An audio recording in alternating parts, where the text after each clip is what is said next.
Okay. Okay. Okay, we're going to go ahead and get started, but before we get started, if you want to comment in today's meeting, we need you to fill out a card and give it to Rob, indicating which item you'll be speaking on, so we can try to keep things organized. Well, we used to do that all the time, and then we kind of stopped doing that.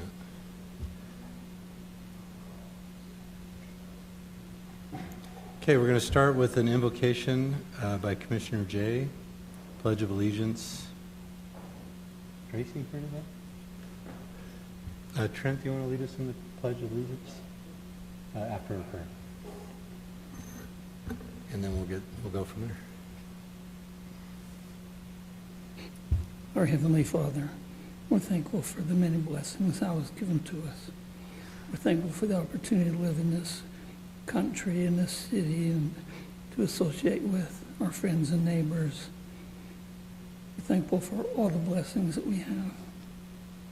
We ask you to bless us as we go forth this evening, that we might be able to have our minds enlightened, that we might be civil and honest and do the things that would have us do for the best of the city.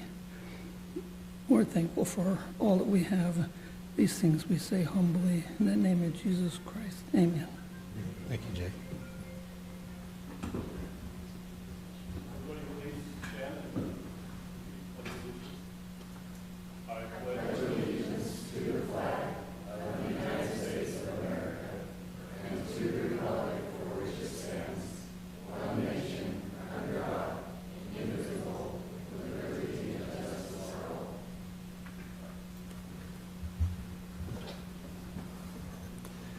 Okay, just a reminder for those that might have just walked in to fill out a comment card in the back and give to Rob, our city attorney, and he'll bring them up here so we can be able to hear from you when we get to public comment. Okay, first we're going to open up to unscheduled public appearances. Please limit your comments to 3 minutes, and this is for items that are not on the agenda.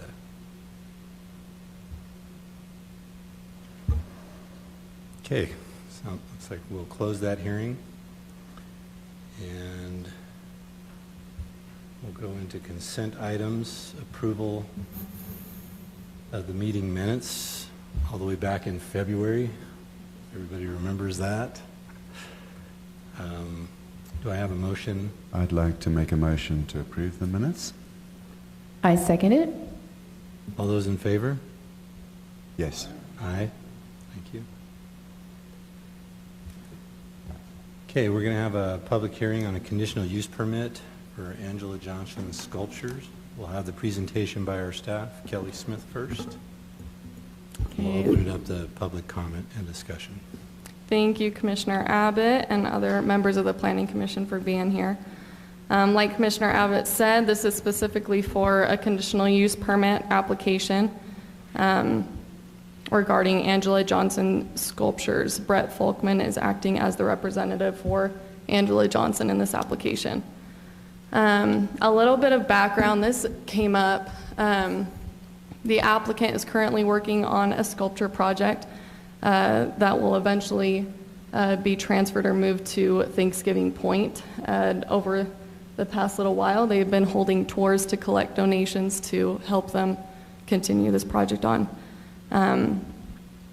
Over the last little while, the city has received several complaints from residents regarding the tours that have been being held. Some of those complaints are regarding the car lights shining into their properties, or the frequency of the tours, or the number of people that are attending these tours. As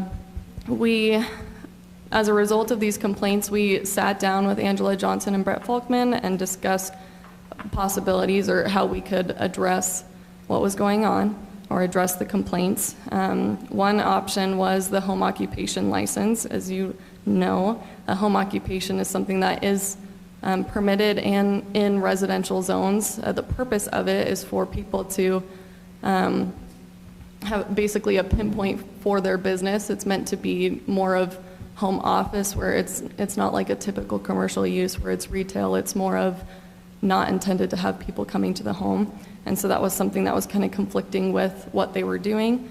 Another issue, there is a requirement for home occupations where they need to be conducted entirely within the main dwelling, and that's including storage related to the home occupation. All of the work that's going on the sculptures and the tours are being held in a detached garage that's approximately 175 feet away from the main dwelling. And so this obviously created some complications with getting a home occupation license. The other possibility that we looked into was a conditional use permit, and that's how we've come to this point. In the R140 zone, there are permitted uses, prohibited uses, and then conditional uses. Conditional uses are essentially permitted uses with conditions. That's why it's called a conditional use, where basically municipalities recognize that these aren't a typical impact of residential zones. It's not like a typical single-family home. Some other examples of conditional uses are like churches or schools or model homes or funeral homes, or things that are acceptable to or accepted to be in residential zones, but with certain conditions. And one of those conditional uses is listed as libraries, museums, and art galleries. And we as staff saw that the closest that what was currently going on could be related to was an art gallery as a conditional use. And so that's why it's termed art gallery in the application, is because that was basically the only route to get approval on something like this. This is a vicinity map kind of just showing you what the property looks like. It's a longer property, it's pretty deep. You have the home on the north end of the property, and like I said, that detached garage that's about 175 feet away.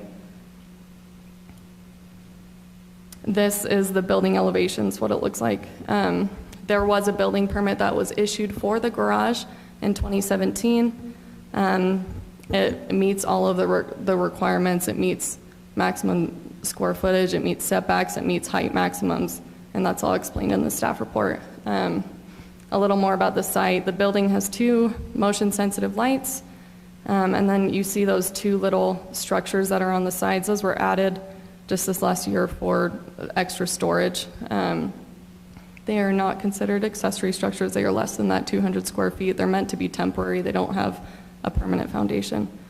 And they also recently added a 6-foot privacy fence. I have a couple of pictures in a second. And then that structure, the closest home to that structure, like at the closest point, is about 150 feet, just so you kind of understand where it is.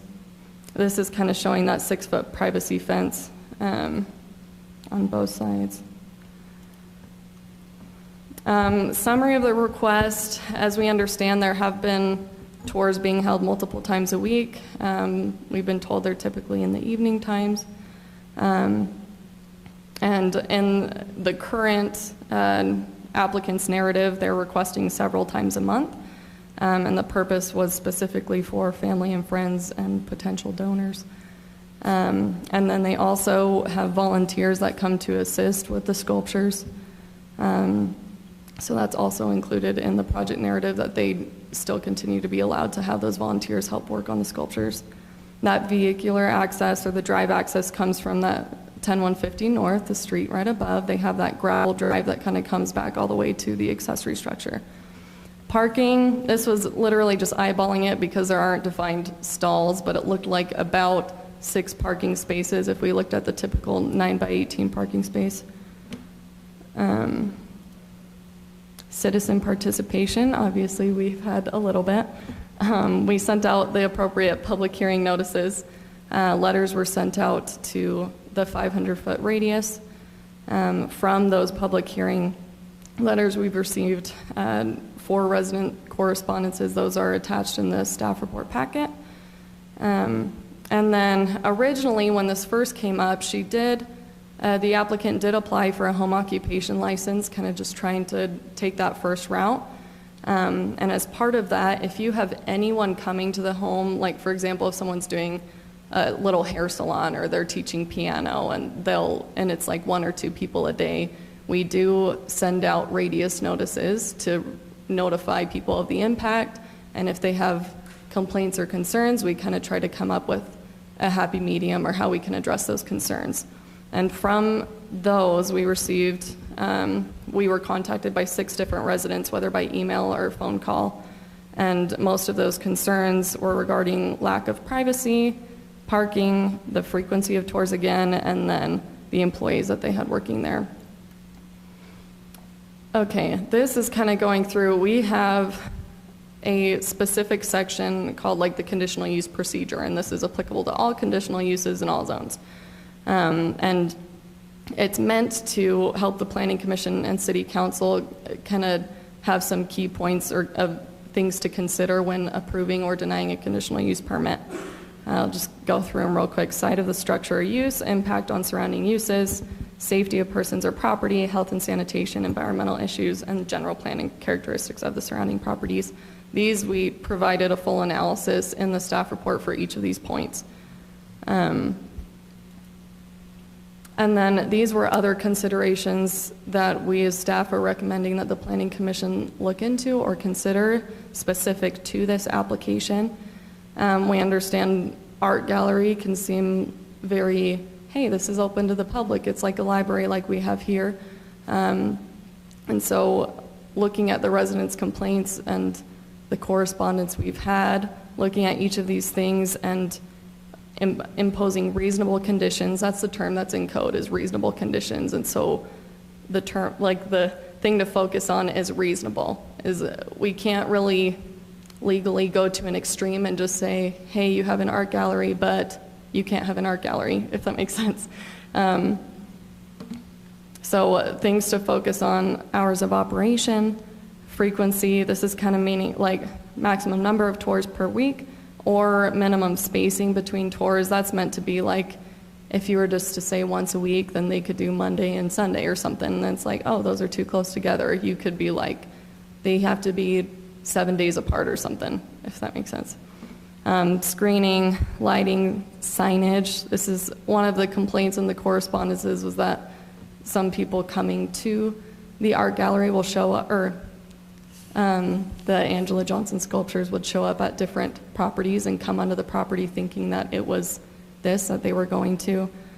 And so possible signage considerations, but also the fact that it's in a residential zone can be kind of complicated. And then those employees or volunteers, if you have a max number. And then the parking consideration, a point I noted in the staff report with parking. In other commercial uses, a use like this, we would typically require 4 parking stalls per 1,000 square feet. And this accessory structure is a little over 2,000. And so typically in a commercial zone, we would require at least 8 parking stalls. Like I said, approximately they have about 6. And so that could be a requirement if you move forward with this, is to require 2 more, so you can prevent the off-street parking.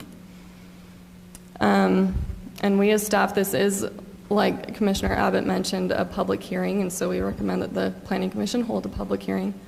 And then identify those reasonable conditions. I can go back to that slide so you can kind of go point by point and see if there are things that you would like to impose on the application, on the conditional use permit. To that purpose is to mitigate reasonably anticipated detrimental effects. So kind of looking at the effects of, that's like the impacts on these property owners that are around them. And then these are, if the Planning Commission decides to recommend approval, we have these stipulations. I think the main one to know is number 5. And the point being, in the narrative, it was explained that after this project was completed, the intent was to sell the property. And so this is calling out a stipulation that once this property is transferred to another ownership or is sold, that this conditional use permit expires. And so this can't be sold as, hey, potential art gallery. It's, no, this is sold as a residential use. And then that's just the proposed motion. Obviously, you would still need to draft those reasonable conditions. I'm happy to answer any questions. Brett Folkman, like I said, is the applicant's representative, and I'm sure he'd be happy to answer any questions either.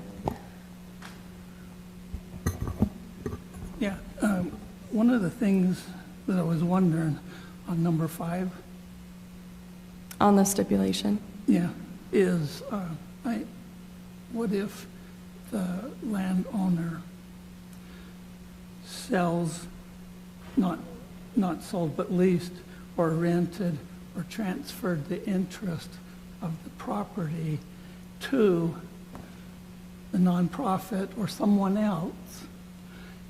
So can they just pick right up and keep on running without this coming to a halt and them having to reapply? Do you want to answer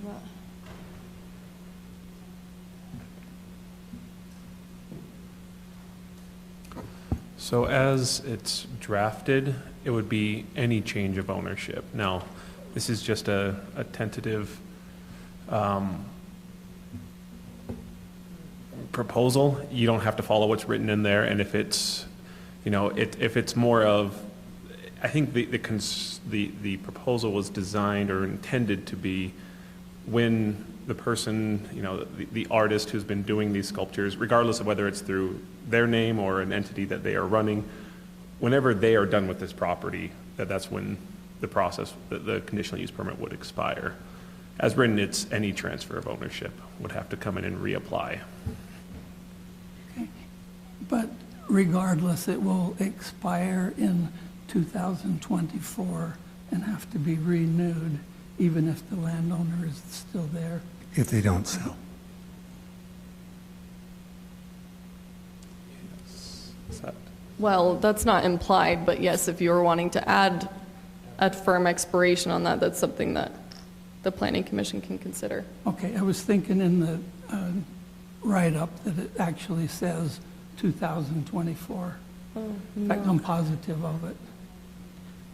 Oh, was it maybe in her narrative thinking that she would be done in 2024? That was in the applicant's narrative saying, hey, this is when I'm planning on being done with this project. That stipulation doesn't imply that, but You would have to craft it, you'd have to do both find why it would be necessary to terminate the conditional use permit in 2024 and then make that a condition.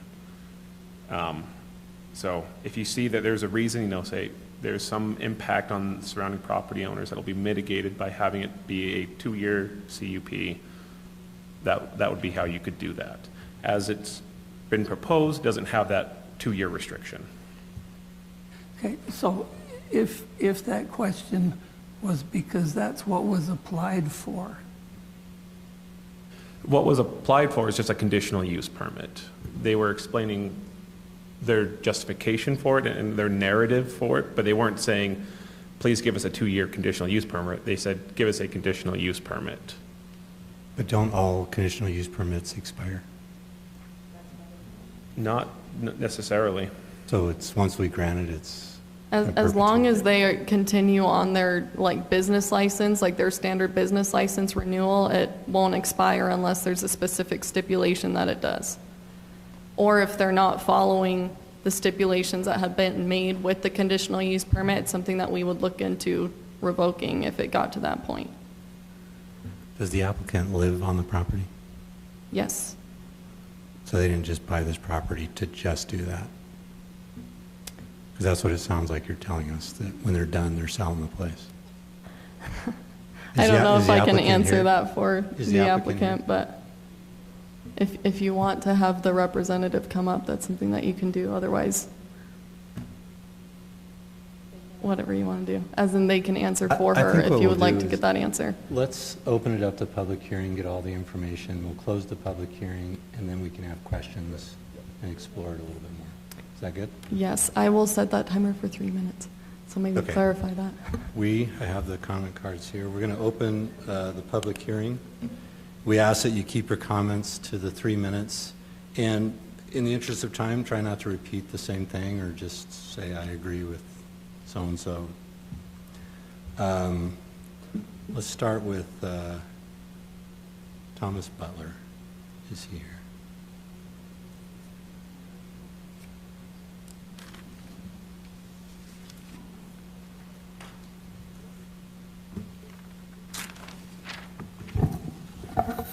Good evening. My name is Thomas Butler. My wife Lynn and I live at 6232 West. We're directly across the street from the proposed, the applicant of the proposed conditional use permit. I'd like to thank you for your service. Number one, I was on the city council from 2009 to 2013. I know you're in a thankless, difficult position many times, and I commend you once again for your service. I've reduced my thoughts to paper to try to be succinct and reduce the emotion from this argument. Let me first say that we're not opposed to Angela or her artwork or her project. She's very talented, and we're very supportive. Some of us have even donated large amounts of money to help her cause. This is only about use, zoning, and property rights. Angela has property rights to use her property, and no one is a bigger proponent of property rights than myself. However, her rights are only valid so far as they do not negatively impact the same rights of her neighbors. We are all entitled to quiet, peaceful enjoyment of our real property as well, and no one's rights supersede anyone else's rights. It seems to me, based on the comments that have been made so far, that if she had been forthright initially with the city and opted to put in an art studio, as opposed to a gallery perhaps, she could have legally constructed her barn in her backyard within 10 feet of her house, connected by a breezeway, and have been perfectly legal to have a home occupancy permit. And no one would have cared, no one would have been bothered by it. It's obviously a little late for that, and we must deal with the current situation. It's come down, after all these years, to use. Establishing a commercial use in an existing R140 zone is problematic for most people. And I suspect that it would be problematic for any of you sitting on this commission if this was being done across the street from your house or next door to you. Zoning, as you know better than most of us, exists to mitigate the harmful effects of commercial districts through restrictions and buffering. In this case, no buffering is possible. If you want to move forward with this retroactive permission, which many people do support, then I submit that your only real option is to give careful consideration and serious consideration to the implementation of significant restrictions to mitigate the impact that several of us have felt since she started giving tours. As previously stated, we're not opposed to Angela creating and storing statues on her property. The problem is the tours. She claims that she has or will terminate these public tours, but at the present time they're ongoing, and the question begs to be asked, what is a public tour? What is a private tour? Who defines that and who decides? Number one. Number two, if it's only open to friends and family, what does that mean? If you go to Eddie Bauer for a sale, everybody's a friend or family. It's a marketing gimmick, right? We all know that. So define tours, if you would please, in your determination. And whether they be called public tours, like those which have been done regularly in the past, or private tours, or just friends or family, or donors or investors, or whatever, to we the neighbors impacted, there's no distinguishable difference. Cars are cars, vans are vans, and visitors are, groups of people are visitors, essentially. If I might have another minute. This is not an emotional hyperbole of what if this, what if that. This is many months of experiences for all of the neighbors who were impacted directly of an illegal use contrary to the zoning laws of Highland impacting said neighborhood. And this is not just a Monday through Thursday, perhaps 2 tours a day kind of thing, as it was instructed or as stated in the narrative. This is 3 or more tours per day, sometimes 7 days a week. And on a side note, I believe that at this time, this is the only business in Highland outside of Hart's grocery gas station that is legally open on Sunday, which you might want to We're going to need consider. you to wrap up those comments. And so one possible solution might be for the change, I'll delete that. If the city will not follow either of the, of the suggestions, perhaps having her statues displayed here in the city hall or in the library, and you want to continue with the conditional use permit, then my suggestions are for the following restrictions, conditions. Repaint the address on the curb Thomas, with you're going to reflective need to paint. wrap. Sir? You're well past your 3 minutes. Yes, sir. Thank you. Put the address prominently on the mailbox in both directions. Install a dusted-on light on the barn to make it easier to find, and the garage. Allow no signage on the street indicating commercial use, and require Angela and her volunteers to set up visits, notifying the visitors that they can't park on the street. This seems like minimal restrictions.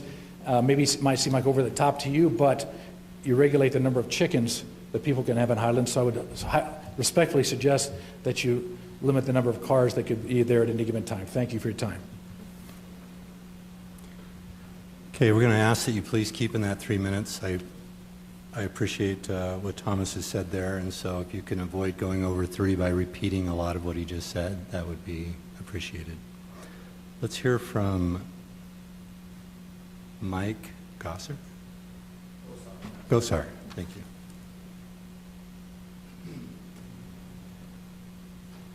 So I appreciate the time for speaking. You need to realize that 3 minutes is maybe not enough time for people that have been frustrated with this for 3 years. Because the reality of it is, what was that? Oh, 6194 West, 10150 North. She's been operating this business for over 3 years. I was the person who called the city and asked if she had a business license, and she didn't. And the reason I called is because of 2 additional buildings, and it just keeps being more and more than what she says it's going to be. And she's told all of us different things, or a lot of us different things about how long she's going to do it for and whatnot. She currently has statues next to the fences that she put up for privacy, which will draw people over to the privacy fences, which affects the privacy of those people whose property she is next to. And I think the vast majority of the people that are here are the people that are affected by it, and the vast majority of us are against not the art, but the use of the property as it is. And there needs to be some limitations if you approve it, because it does have an adverse effect on us. We moved to Highland 25 years ago, right about the time the mayor moved to Highland, and we lived over here on Country Club, and I lived on a less than a quarter-acre lot, and it wasn't big enough. And so I found that property over there that's roughly an acre and a quarter, and it was so I could have privacy and I could just not be affected by my neighbors. The mayor moved to a bigger lot. In fact, I think he bought 2 or 3 of them so he could have space. And so it's negatively impacting the reason we bought where we bought, and I would think that's true of most of my neighbors behind me here. And I also wonder, if we let this pass, what's going to happen the next time? I mean, where do you draw the line? Because there's people are talking about wedding event centers in their barn and things like that. And so to me, and I don't know all the ins and outs of conditional use permits, but it just seems like once you allow one thing, you kind of have to allow other things under stipulations as well. And I just don't think it's a path that we want to go down in Highland. I think that's what attracted us to where we're at. Well, I know that's what attracted me to here and to where I live. And I think that's what attracts most people to Highland, is the bedroom type of community, to leave the hustle and bustle of businesses and work and so forth there at work and business, and home as home. We have good friends that are right across the street there. We sit in their backyard with them quite often. They're next door to Angela, and constantly there's lights going on in their backyard, and it invades your privacy. Think about it if at 8 or 9 o'clock at night in the fall time you had headlights coming into your back of your house where you're sitting, or, you know, it's an invasion. And we're not against Angela. We've donated, we've supported her. We just think that it's got to be done some way else, not the way that it's currently being done. And again, 3 years, she did it without a permit. Now it seems like, you know, she'll say or do whatever she needs to get what she wants. And we're the ones paying the price for it. So, thank you. Okay, can we keep the... Michael Gosar. I live kitty corner to her house. So, but we have people pulling in our driveway quite often because they didn't find her house and they're looking for it. And so we see it too.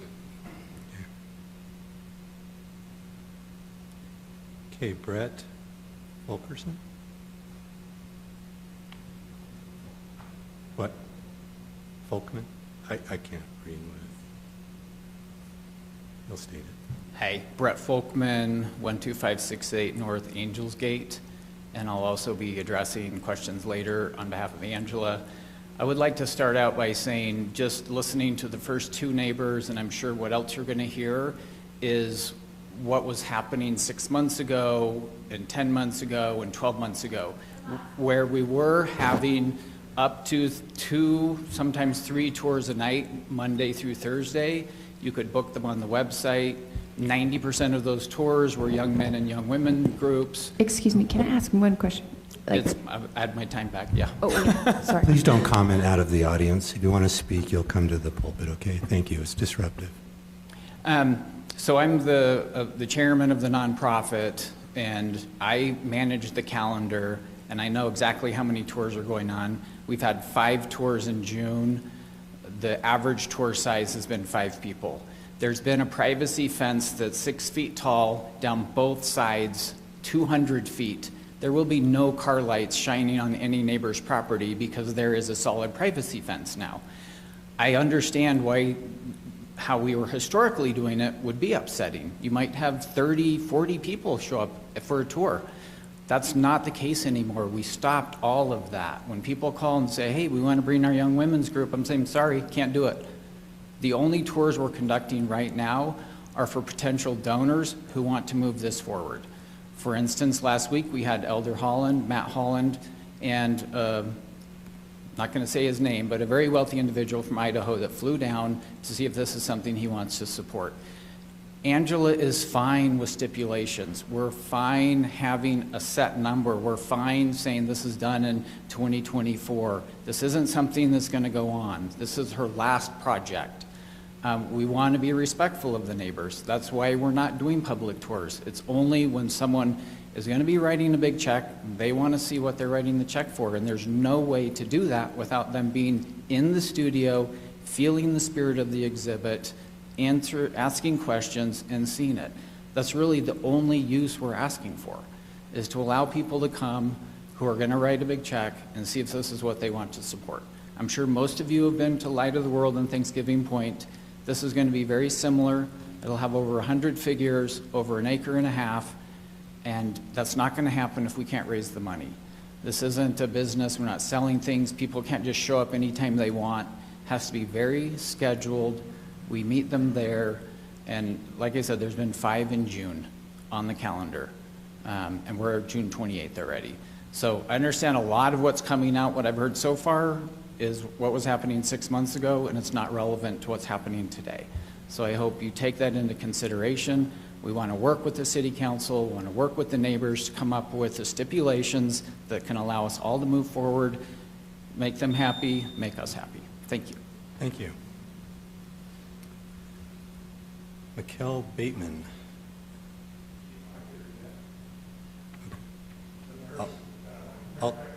I'll save it. I'll save it. I'll put it in the back. No problem. Okay, Mindy Stevens or John Stevens?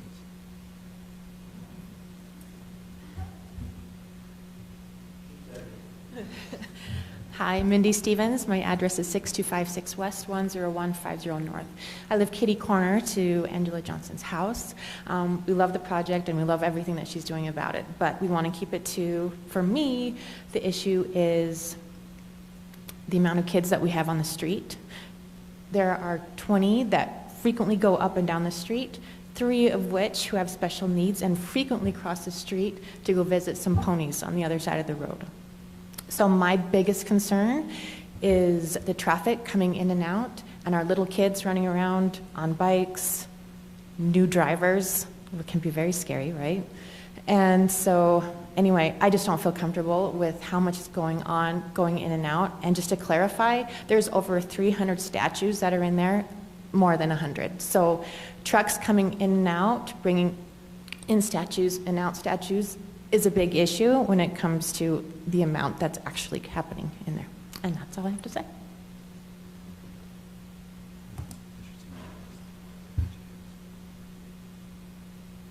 Okay, thank you, Kelly. That was Mindy. Kelly.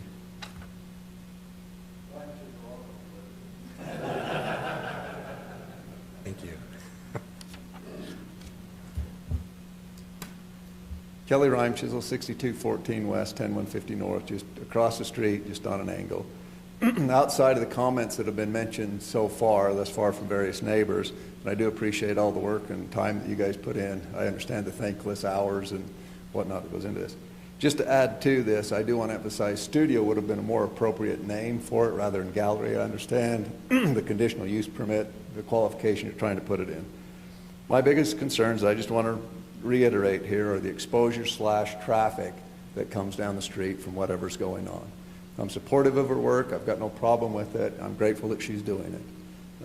But there's that, and then as mentioned before, the precedence of what you do with this tonight and then next week with the City Council, what that means going forward. And just last, I just want to emphasize, I as well moved to Highland. I've been in North Utah County pretty much my whole life. My dad was born in Highland. And I moved here for the quiet, rural, residential feel of this area. And I want to maintain that. I would like the low density. I like the big lots. I like the opportunity for the various things that you can do with that lot. Thank you. Thank you.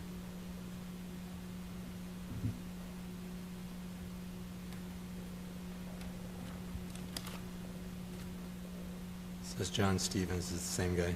Okay, go ahead.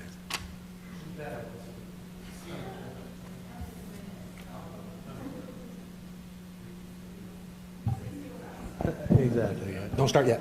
No. Well, first and foremost, thank you, everybody. I'm John Stevens. I live at 6256 West, 10150 North. And like you, I've actually been in your shoes. So I'm actually the past chair for 2 terms of the Planning Commission in Pleasant Grove City. And then I was also served for 2 terms as the chair of the Planning Commission for all of Utah County. So very familiar, had many a training session with the attorney on the county level as well as city levels. And once again, like everybody said, and I hope everybody knows this, we love Angela. We love the project. It's a fantastic project. Everyone we've talked to who's opposed to what's going on is not opposed to her project. Many of them have donated a lot of money in the thousands of dollars. But a few concerns that I have is already tonight, mistruths have been stated about 100 statues. Now, one thing that this gentleman doesn't know is Angela approached me to be the chair of this project when we first moved across the street from her. I looked into the books, I looked into the project, and I said no. Because of the amount of money that needs to be raised, the amount of people that need to site visit and go in, and the amount of items that need to be done in order to make this happen. We're talking tens of millions of dollars.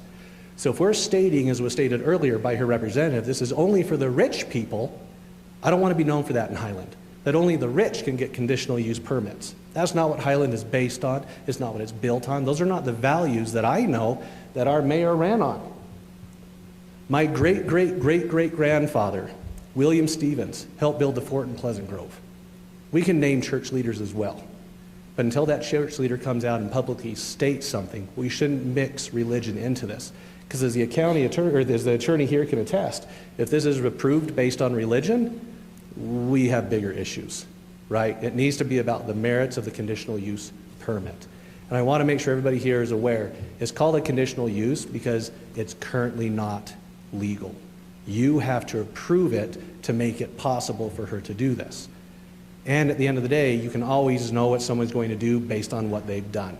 As has been stated by the other neighbors, this has gone on for many years until someone brought it to the attention of the city. If that had not happened, would this have continued to this point? As a planning commission, it's always really difficult because you only hear the really actively for and the really actively against, and that's a small percentage of the actual population here in Highland. And so, as my wife stated, those 20 children right at the corner, the entrance onto the street, they're special needs. We have heard from those parents that there have been many times those kids have almost been hit by cars. This is not a road that was built for heavy traffic. To raise tens of millions of dollars, you will need hundreds, if not more than that, cars to come in there. This is not built for that kind of use.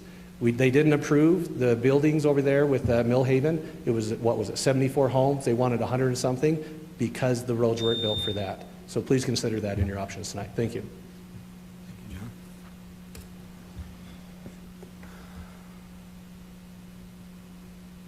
Okay, we have a maybe. Lynn Butler.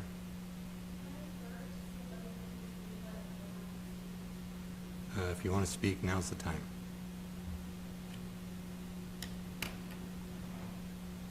We're almost done, just so you know. Lynn Butler, 6232 West, 10150 North. I live directly across the street from Angela. My concerns are, to me, it seems like it has been misrepresented.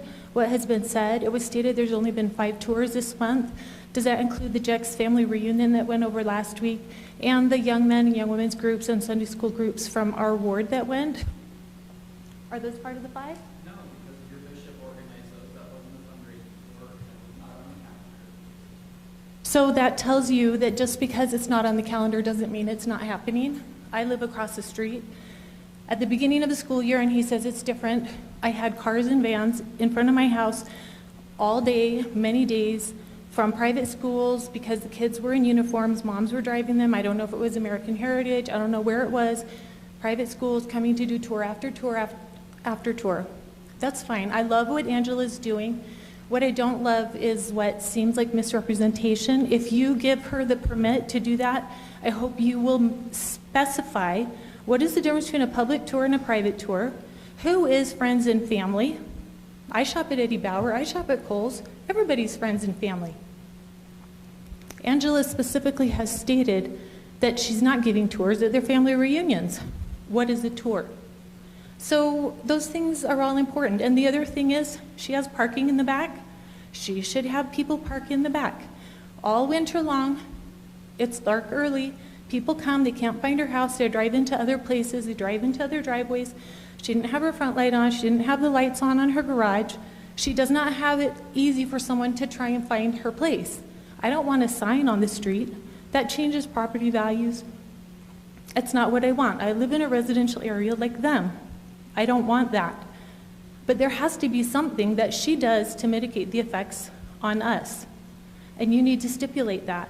And to me, someone who doesn't want to turn on their front porch light or their garage lights to make it easier for their tours or non-tours to come to their house, that just tells me something about how much they really care about how it's affecting the people around them. So please take that into consideration and deal with it. Thank you. Thank you.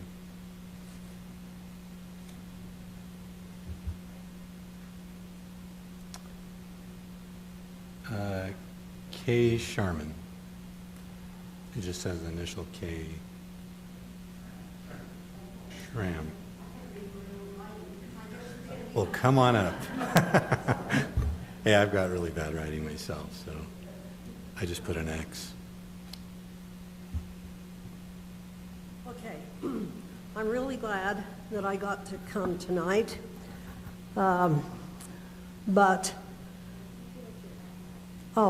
Maybe.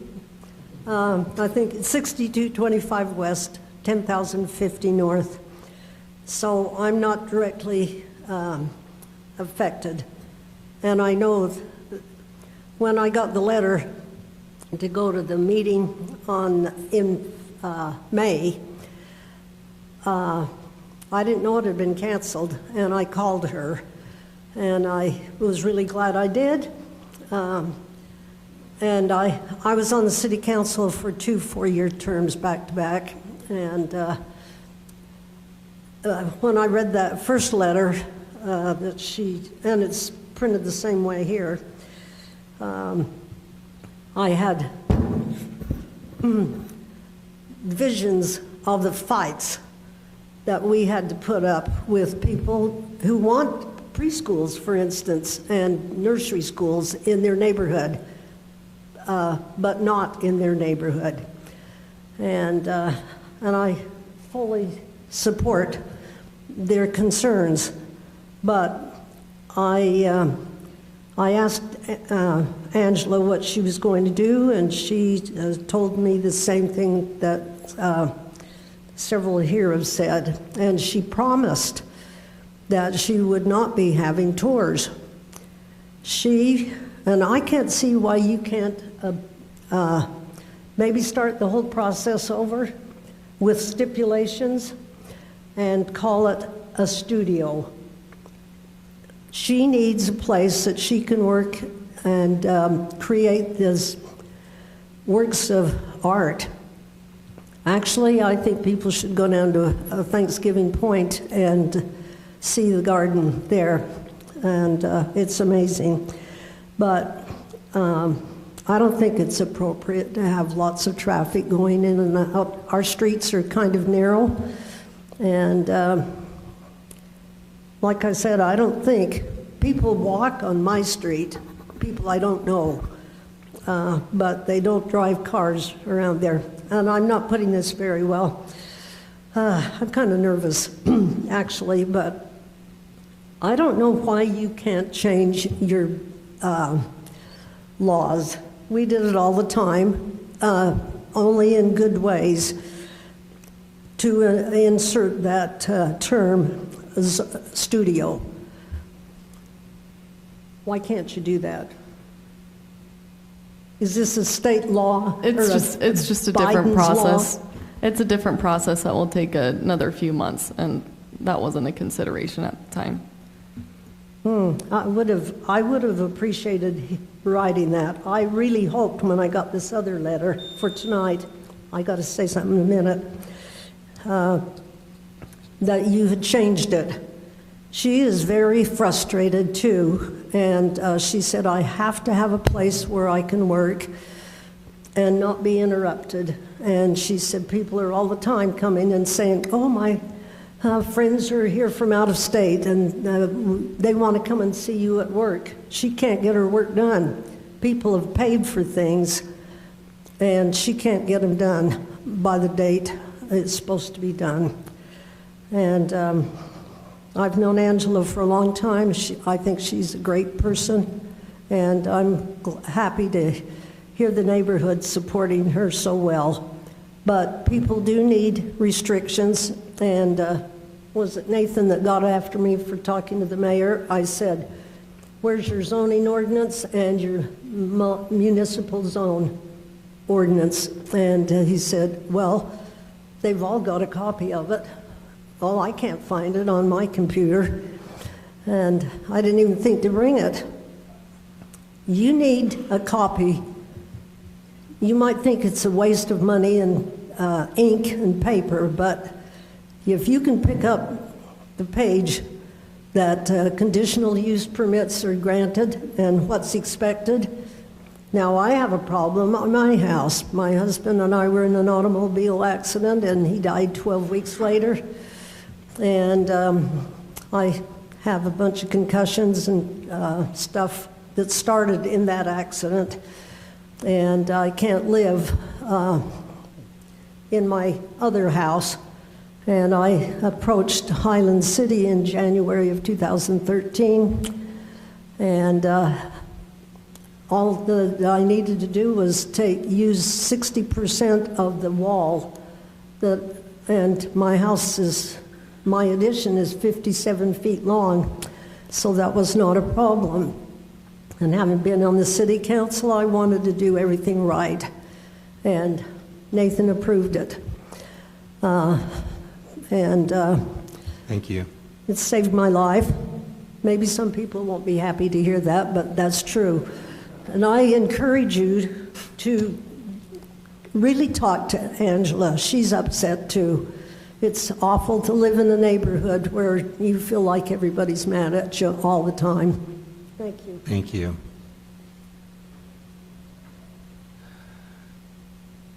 Did Mikkel Bateman make it? Oh, there she is.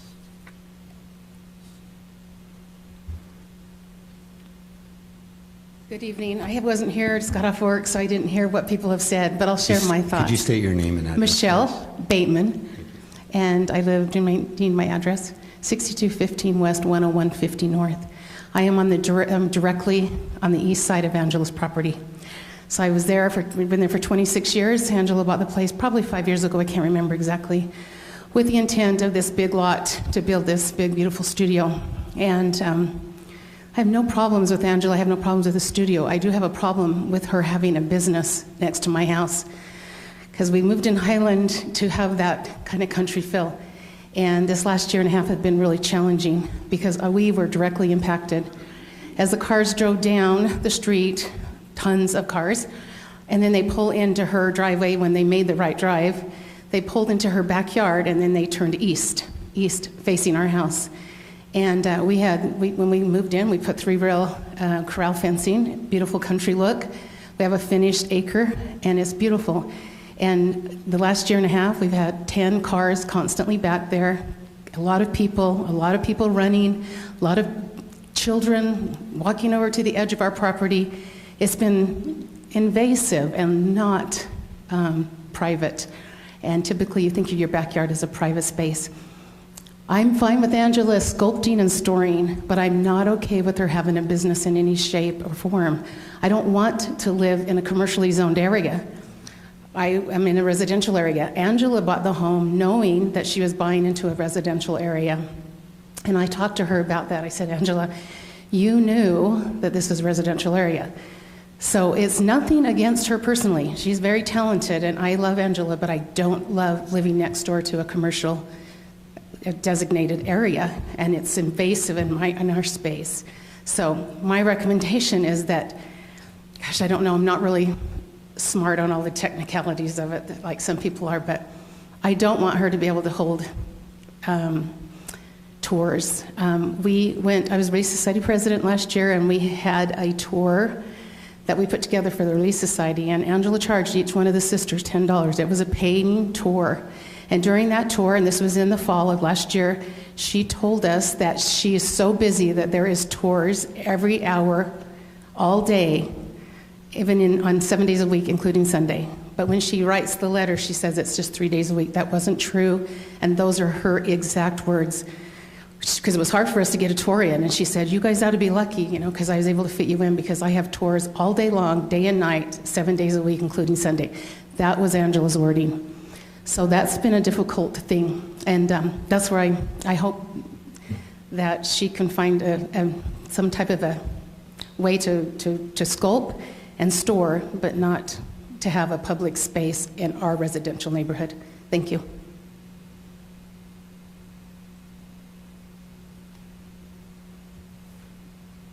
Okay, those are all the cards I have.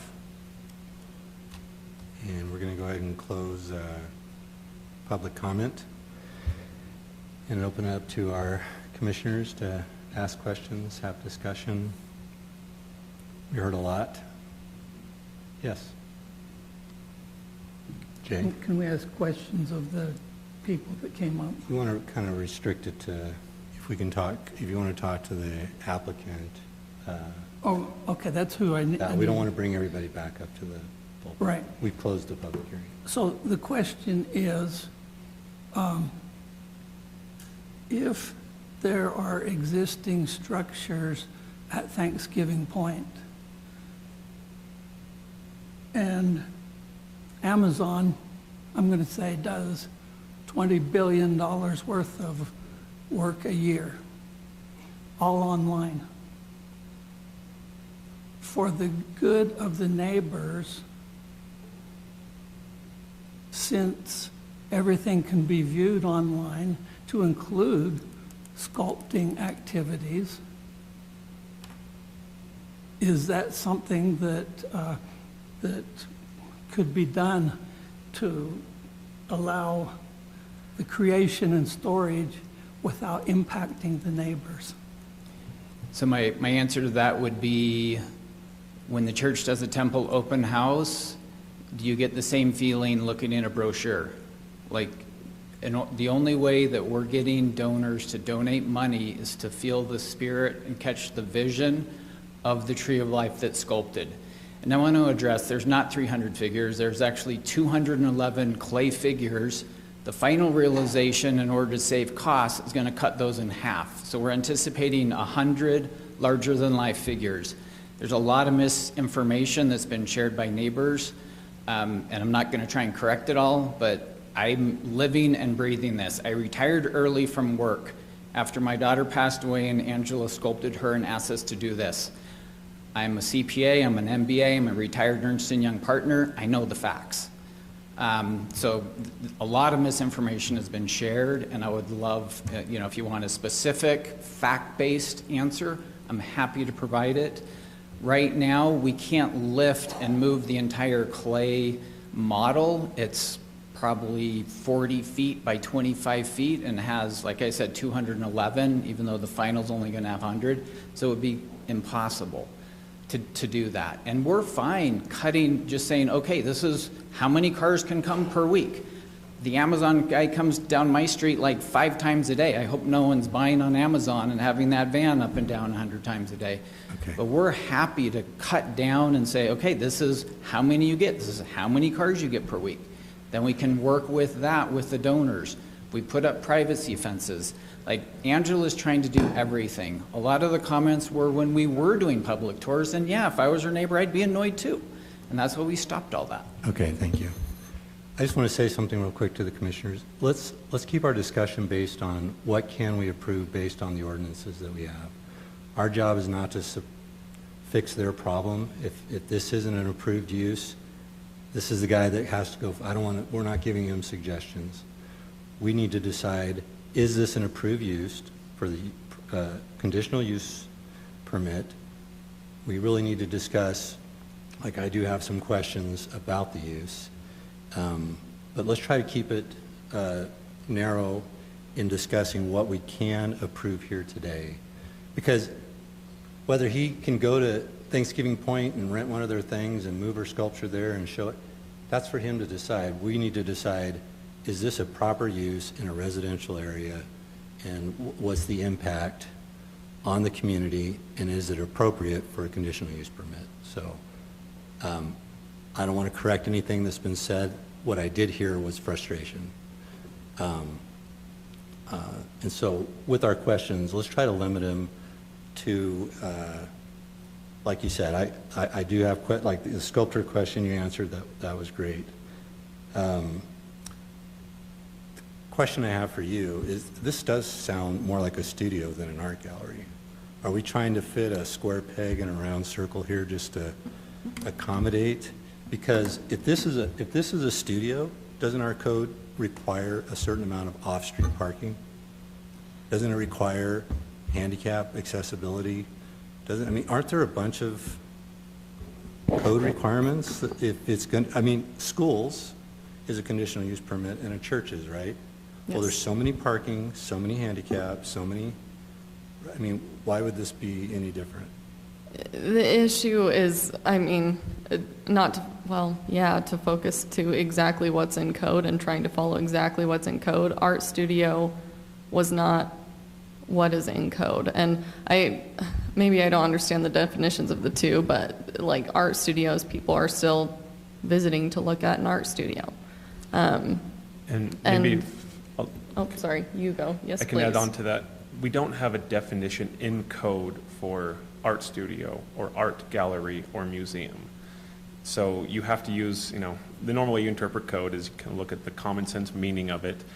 There is a reference in other sections of our development code regarding studios, but it's conditional use in the, forget which zone this is. Trying to find it again quickly. 490 professional office zone, for example, allows it as a conditional use for art and craft galleries and studios for the teaching of arts and crafts. One way to look at that, say studios are for teaching, galleries are for not that. Because we don't have a code that says a studio is X, a gallery is Y, therefore this slots into this category, not to this category, you have to use your judgment to interpret the code and see if it applies here. When I see studio as used elsewhere in the code, it seems more about the teaching aspect, which doesn't seem to be involved here, which sounds more like this is a gallery of sorts. Teaching and creating, correct? Right. You kind of have, there's the teaching part doesn't really fit, you have the viewing part that fits gallery, and you have the creating part, which is... Usually artists create in a studio. In a studio. But let me ask you this. So I've heard about all these statues. Are they part of the final sculpture, or are these other just things she sells off and does? So first off, she's selling nothing. She's selling nothing from the house. The clay figures are 3D scanned of a 1.25. Are they part of the sculpture? Yeah, they're part of the final realization. Not separate sculptures? No. This is all part of the Tree of Life Vision exhibit that will be at Thanksgiving Point. So I have a big lot. I have a garage. I can't go and chainsaw a bear in my backyard. Like, I don't understand why she needs a conditional use permit if she is just sculpting. Especially when she's mentioning to people that she's annoyed that she's interrupted all the time and needs to be able to work. So there is a point to that of if someone is just creating something in their home, we wouldn't regulate that. What we are attempting to more regulate is the visits to the place for the viewing. Right. And that's why we viewed it as, looking at this does somewhat fit the gallery definition or understanding that we have. So if there were no tours, then there's no conditional use permit? We would, well, I don't ever want to say something wrong. I want to clarify with him before I say anything into the mic. But to my understanding, when we were looking at this earlier, the point is whether it's a business or a nonprofit organization, we would still classify it as a business. And the fact is, like, it's either going to fit under the home occupation as being a business in a residential zone or a business license that they could get with a conditional use permit. It's the fact that they're needing donations to continue doing this art. If she was just doing these sculptures by herself and not needing all of these donations and having to organize a nonprofit organization to accept these donations, it wouldn't be necessary. But that's the other part of it. You have the tours that are happening at the property, as well as the nonprofit organization accepting donations for the project specifically. So do ADA rules and parking rules not apply to these conditions? Like if a handicapped person showed up and... there's a whole realm of when something is open to the public and how much ADA access has to be. You could put a stipulation that you conform to ADA requirements, or I'm just asking if our code requires the same thing of off-street parking. Like when you do a commercial building or a church, you have to have so many parking spots per the occupancy of what's going on. You have to have a handicap thing. I'm asking, do our rules as it relates to parking and ADA just not apply here, and it's just us to decide that we can approve this with zero parking and everybody parks in the street? I mean, that doesn't sound... So... because we're not parking specialists, we can't determine what's going to... Right. So the way our code is, unfortunately, it's not as specific in the number of... it doesn't say you shall have X parking spaces for this use. We do a little bit for, even in commercial zone, in commercial zones, we do have for square footage based on retail or office area. This, I believe, came about to accommodate the Daughters of the Pioneer Museum at Highland Park, Heritage Park, excuse me. That's what I think. I haven't confirmed that, but that's what I think. That's why it was in the code. So the conditional use permit is designed to create a stipulation or a standard if we didn't have that to address parking.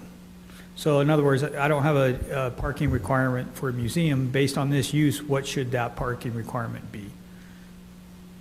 So we do include a requirement that they have to follow the ADA requirements. Which is huge. Right. Huge. Yeah, it's ingress and egress and location of a parking spot to the entrance, right? That's primarily what it is. And a bathroom. Yeah. And with the parking, yeah, the conditional use process is designed to not have rules for every single conditional use, because it does allow you to impose reasonable conditions to mitigate the impacts. So that way we look to, like we have done, Kelly did this, and look to other commercial requirements for similar sized buildings. Says this would normally require 8 if this was a commercial type use. Right. It's just usually we have parking and ADA to protect the public. And so I'm hearing that a lot of people are parking on the roads, kids are in the streets, the road's not designed for that.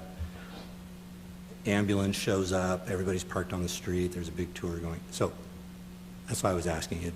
I know we can say no lights at a certain time and that kind of stuff, but I'm just addressing some of the safety issues. Parking, off-street parking, ADA accessibility. Because I don't know if we're liable if somebody with an ADA accessibility issue shows up and the city didn't. No, actually, the property owner is liable, and often are. Yeah, and it's fine to say you stipulate absolutely no on-street parking. It's not just 6, there's probably 10 places to park back behind that would conform. Like, no one has to park on the street. And again, like, you can put some stipulations to say, okay, you can only have this many tours, and no more than 2 cars. Like, we're willing to work with that. The concern about massive traffic up and down the street, et cetera, to me is historically a very valid point. Under how we would like our stipulations is kind of a complete non-issue. We'd have less traffic than the red hanger dry cleaner coming up and down every day to keep people dry cleaning. Like, if we had two tours a week with 2 cars each, that's 8 cars total over 7 days. That's, you know, I go visit my mom who's 88. I try and see her every day. My sister tries to go see her every day. That's 14 visits a week. That's more than what we're asking for. But are you saying? I'm saying you can put some stipulations on us. Limiting 2 cars per visit off street is okay? Because if you're a rich guy donating, you got your follower with the bodyguards in your car, you pull up, you go look at it, and you can still give, because I understand you have to get funding. I understand we don't want to move. I haven't heard anybody complain about noise of her sculpting, so it's not a chainsaw sculpture. It's not very noisy activity. So, and I know the fence went up, but when headlights reflect off a fence, you're still seeing this bright dome. Yeah, you're still seeing this bright dome. And it sounds like the biggest issue that the public, and guys, correct me if I'm wrong, they're here, it's more of the traffic and the tours. And I think if we can provide safety for ADA individuals, limit it to just 2 cars off street, stop the young women tours and the really, you know. Yeah, we're fine stopping all those tours. It's really, we just want donors to be able to come, view it, and decide is this something they want to support or not. That's the main purpose. Can I ask a question? Because I had heard in a letter and from Angela submitting that she was stopping tours, but then tours kept going. So let me clarify that for you. So on the website, you could sign up for tours. It was very formal. You could book it. You could call in. We have, young women's, whatever. We stopped all of that. Every request from the website comes to me. I manage that. Every time someone sends me an email or calls me or texts me and wants to see the studio, I say, sorry, we're not allowed to do tours anymore. Period.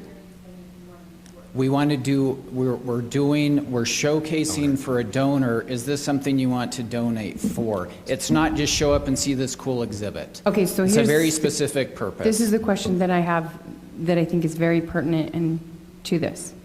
Who is not a donor when everyone is charged $10 to see? Okay. Everyone's a donor.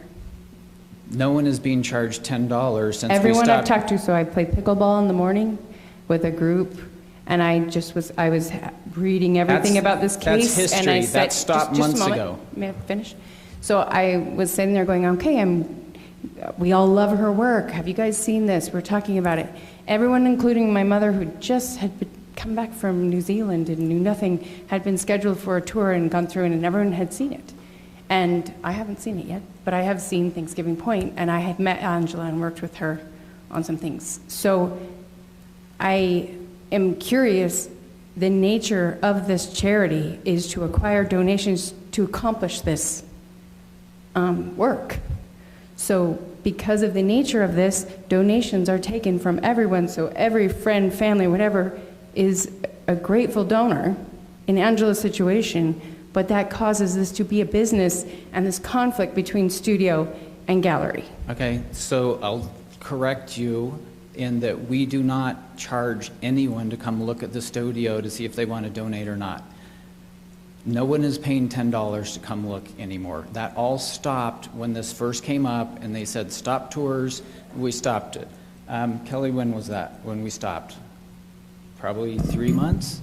We first met in January. I believe the email I got was in February where Angela said we're stopping all tours. So. And I heard that a city person was going to see it and was asked to give a $10 donation, and was also told that future tours by Angela, as she was talking to the group, that future tours would be going on and how busy she was with more tours. So When was that? So I want to get away from what happened before. I'm I talking, agree. that's why I was asking the Yeah, date. that happened before. All the anger and upset, that was prior. So This was after let's Angela get had come current. to the city and worked with the city.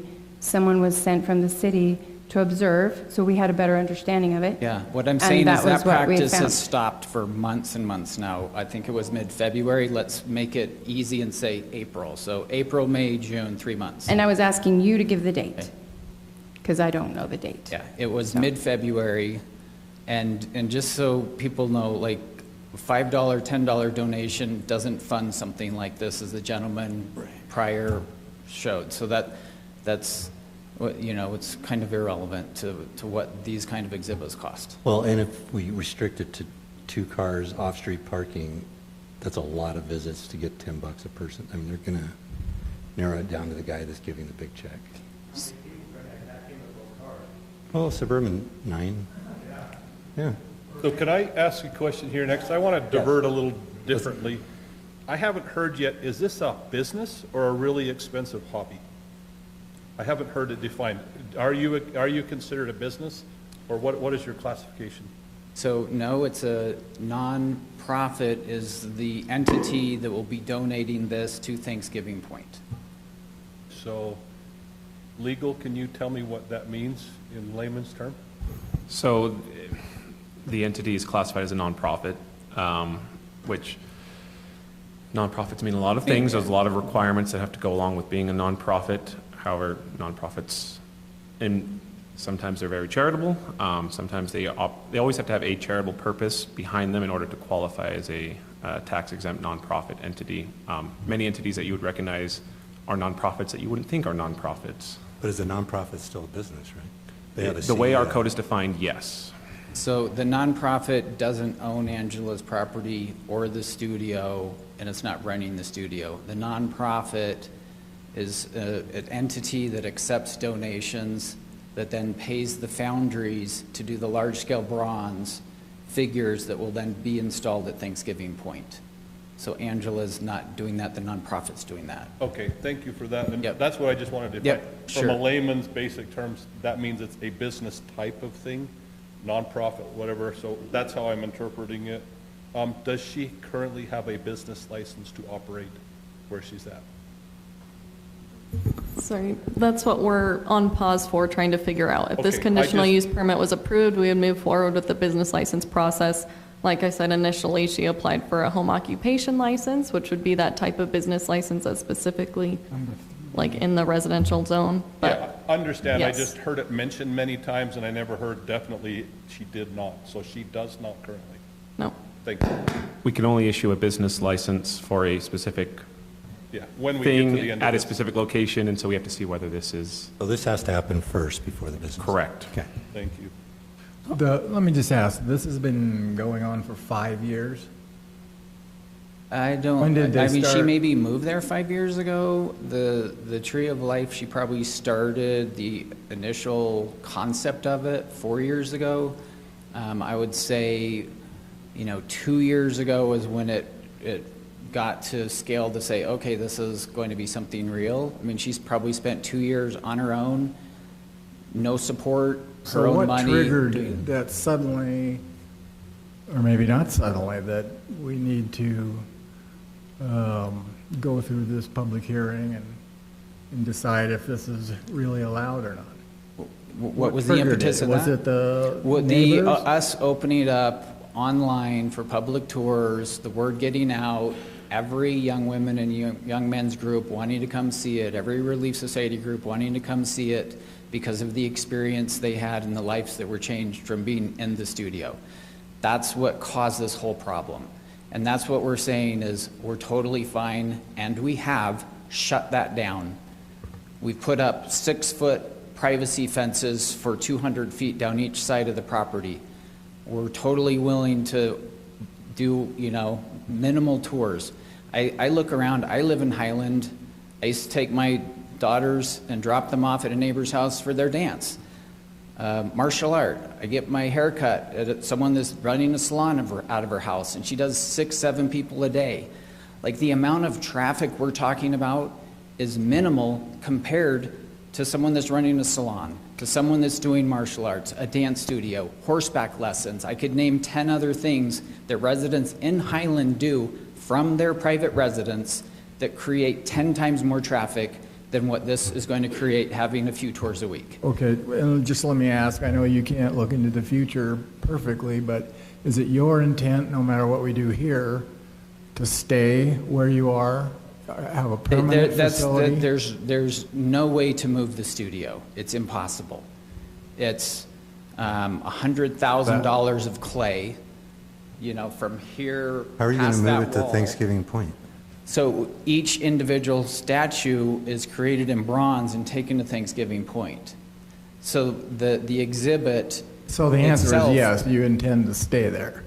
It can't be moved. I mean, it's Okay. like, are you going to move your house? You can't pick it up and move it. I'm being a little glib, but just if you haven't been there, you know, that's the way it is. But the work for Thanksgiving Point isn't done at the studio. The large-scale bronzes go to two foundries, Metal Arts Foundry in Lehigh and Adonis Bronze in Alpine. That's where all the heavy work and grinding and all of that gets done. And then for instance, Christ on the Cross was installed at Thanksgiving Point last week. And it's like, 13-foot tall bronze statue. And it's, I think we understand. So basically, she would continue to sculpt there, just no tours. Jay, you had a comment? Yeah. So it sounds like there's two complete different entities. One is Angela creating artwork in her building. The second one sounds like a 501c3 trying to get money and operating. So in other words, why not just have a 501c3 and I'm going to start having tours on all of your property. And I really don't care who I impact because I don't really live there. I just live in the area. As opposed to, so is the 501c3, do they need a special use permit or something like that along with Angela? So is that two separate complete uses? I think it's, if they want tours, Angela needs this Right. to So- set up a business license. So from a zoning perspective, okay, going back to the 30,000 feet or whatever you want to call it, zoning perspective, it really doesn't care if it's a 501c3, if it's a for-profit, if it's a different type of nonprofit. It really doesn't care about that. What it cares about is what is the use of the land and what is the impact it's having on surrounding residents. That's what we're here for, and that's why we have that conditional use permit. So don't get tripped up too much on whether, hey, they'll be down at Thanksgiving Point, or they'll be this way, or whether it's tours for just invited people, or you can go through the website or anything like that. It's still a function of what's going on. What's the land use and what is going on? That's really what the key is for your consideration. So I think in all fairness, what I've been trying to look at is what is a way that we can make illegal use legal, and if so, how can we have the use of a landowner using their land without impacting the neighbor's neighborhood, Right. that kind of stuff. Chris, you had a comment? Yeah, may I ask, what would you accept as the maximum number of visits? Close comment. And let's just pick a number. 2 a week, so 8 a month. And not that would always happen, but we need some flexibility for the type of people we're trying to get. They're very busy. And when we get that date, like, we got to grab it. And we're only inviting people who can make a significant donation. So I'd say $50,000 and above. This isn't going to happen $10 at a time. So it's not a lot of people, and those people don't bring, a ton of people with them either, right? It's usually just their family. Sure, and as far as the number of carbon-based life forms, or FTE equivalent, I was reading in the packet there are about 6 people that are working there. No, we had, Angela does full-time. There were 4 volunteers that would help when they're a little bit larger than life size, would show up in foam, and they would paint the clay on. And that would be, some of the volunteers had a 2-hour window. Some of them would, do it for 6 hours. Like the month of June, 0, right? Because we don't have any big foams that they're doing. So it's, I would say on average, 2 to 3 volunteers for maybe half a day. Do they work after 5 o'clock, or is it before? No, it's before 5 o'clock. Yeah, it's during the day. Then they go home to their families, whatever. It's just a volunteer. They're love the project. This is their way to give towards the project, and they're artists themselves. So this is not. I beg your pardon. Go ahead, Audrey. Just as I'm thinking aloud about this, I think about our 4 hooligans and all of their friends that come over. If we were regulate something like this, it's going to be really hard to enforce, because I don't know, Rachel will bring her 12 friends over and they'll be babbling away till 1 in the morning, and then they'll leave. And so I just don't know how on earth we would put this in a box and say you're limited to 3 people or 12 people or whatever the conditions. And that's just me speaking out loud.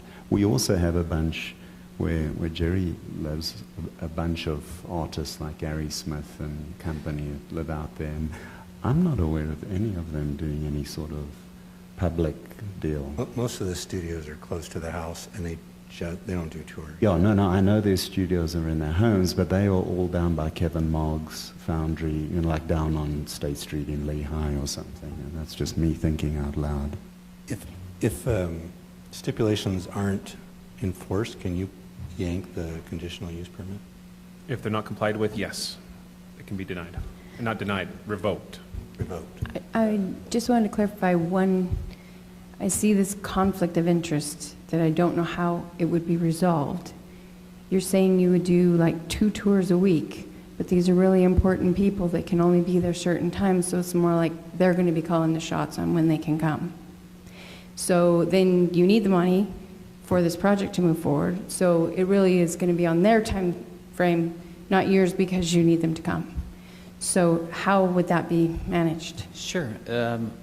So far, I have never had more than 2 people that can donate $50,000 or more want to come in a single week. What about less than that? Less. Than 50,000. I'm sure you'll take less than 50,000. Yeah, what I'm saying is we're not doing a bunch of tours for people that want to donate 1,000 or 5,000. No, because we've stopped public tours, and that isn't going to progress this forward to get this thing done. That's what I'm trying to share. Is the only tours that we're fine stipulating is for donors that want to come see before they decide to donate towards this charity. That's great, totally fine with that stipulation. If, let's say 10 people all wanted a tour in 1 week, well, then this project isn't done in 2024. Angela's neighbors will be happy because we'll be done in 3 weeks and all the money will be raised and it will be finished. So. But yeah, that's not my. She'll still be there. She'll still be there, but no one's going to be driving into her driveway, right? She'll just be sculpting by herself. Like all we're asking for is some people to come and look at the studio. I'm just struggling with the traffic issue based on what I've already shared. And people in my neighborhood who have pools that invite everyone over all summer long. There's like 4 or 5 cars there a day. But they have the right to do that too, and I think the problem is one area is taking over what everyone else would like to do as well, as far as the traffic thing, especially in the past. So I get that. Well, I'm just saying. Can we please not yell right out of the audience? Thank you. Yeah, that's why we put up the privacy fences, and we'll limit it. So we're totally willing to work with stipulations, but just if you use common sense rationale, what we're asking for isn't any different than what a lot of Highland residents already do with real businesses or who just have a ton of people at their house all the time. Let me just stipulate. A big pool party is an approved use for those residents, because they're not sculpting, they're not, it's something that's been approved. We're trying to see if yours can be approved. So we Yep. can't compare the two. Yeah, Theirs is approved, yours is not approved. great. And so they could have a big pool party, park along the public roads, because they are approved in zoning to do that.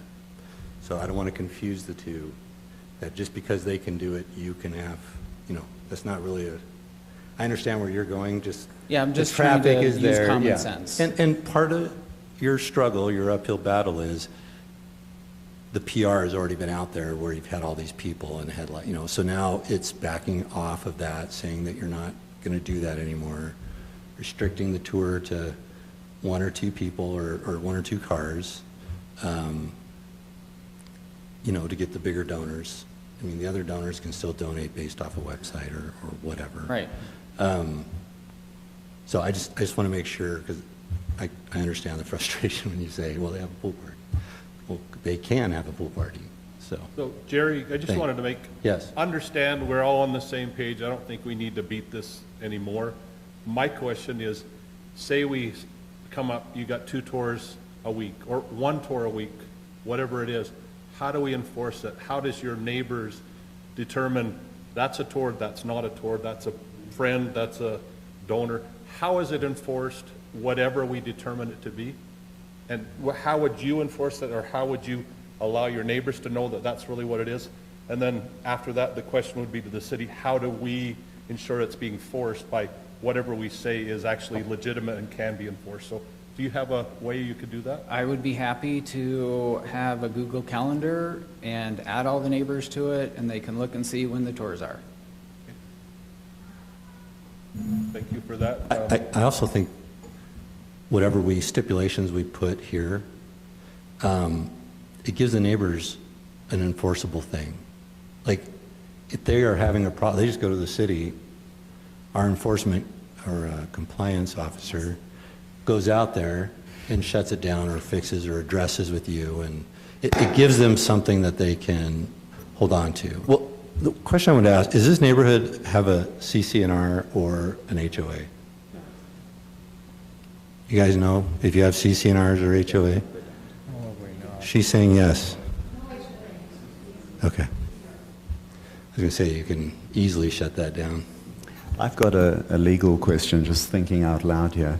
What if we, and this is how Chris Howden is thinking, what if we just rejected this conditional use permit, and if they had one person show up once every blue moon, there's no way to track or enforce any of that in any case? I mean, you have no idea who's coming to my house and what shenanigans they're getting up to. I'm just throwing that out as a devil's advocate. I think it's come to the surface that there's a non-compliant issue here, and I think it's good for the neighbors to know what compliance is, what it looks like, what we feel is acceptable. Like the 2 cars. And I like your calendar idea, but we have a no street parking on ours, but we allow it every once in a while. But one guy got out of hand. He was having a party every month. We shut him down, sent him a $500 fine. It was over. We're kind of, I guess, acting as the HOA, as the city. If you get out of hand, he just said we can revoke it. If this doesn't work, we can revoke it, and then it's back to, and then they have to kind of just watch them and do what they do. But it would be nice to have something that everybody can see what's being done. And then if it's not being enforced, they have something that they can go to the city and say, I went to this planning commission, he was only supposed to have 3 cars, he had 8, here's a photograph. Our guy goes out, shuts it down. And if it continues to happen or becomes a nuisance, we revoke it. And then I guess all she can do is sculpt or move it, or I'm assuming once you get something, you're going to do your best not to get it revoked. I think that gives us the ability, in good faith, to say, hey, they want to move forward. It doesn't sound like her sculpting is an issue. Loud noises, I was worried that maybe the neighbors are hearing this stuff going on. That's usually what the complaint is. And try to park the 2 cars up front. Don't drive them all the way to the back unless it's an ADA person who needs to be back there and go in, because that's an issue too with the lights. So, But keep in mind, whether we give them a conditional use permit or not, they can drive as many cars back there as they want. They can spin them around and shine their headlights, and, I mean, that's not a, we have lighting ordinances, I don't know if that even applies to that. We have noise ordinances, but this isn't going to prevent headlights back there. They can do that today with that and be compliant. But I think it's important. I know what you're saying. That's kind of the Bull River way. We just do it until it's, somebody gets caught. Well, and I think that's how it's been for 3 years. Yes. So this is why they're here, and this is why they're trying to say what are the parameters and the boundaries, so that they want to get along with their neighbor. They all love Angela. They love the work. Angela is doing a great thing around here that's supported, but it's not more important than keeping the law in their area, and that's our job to make sure we're keeping. Okay. Thane, any other questions?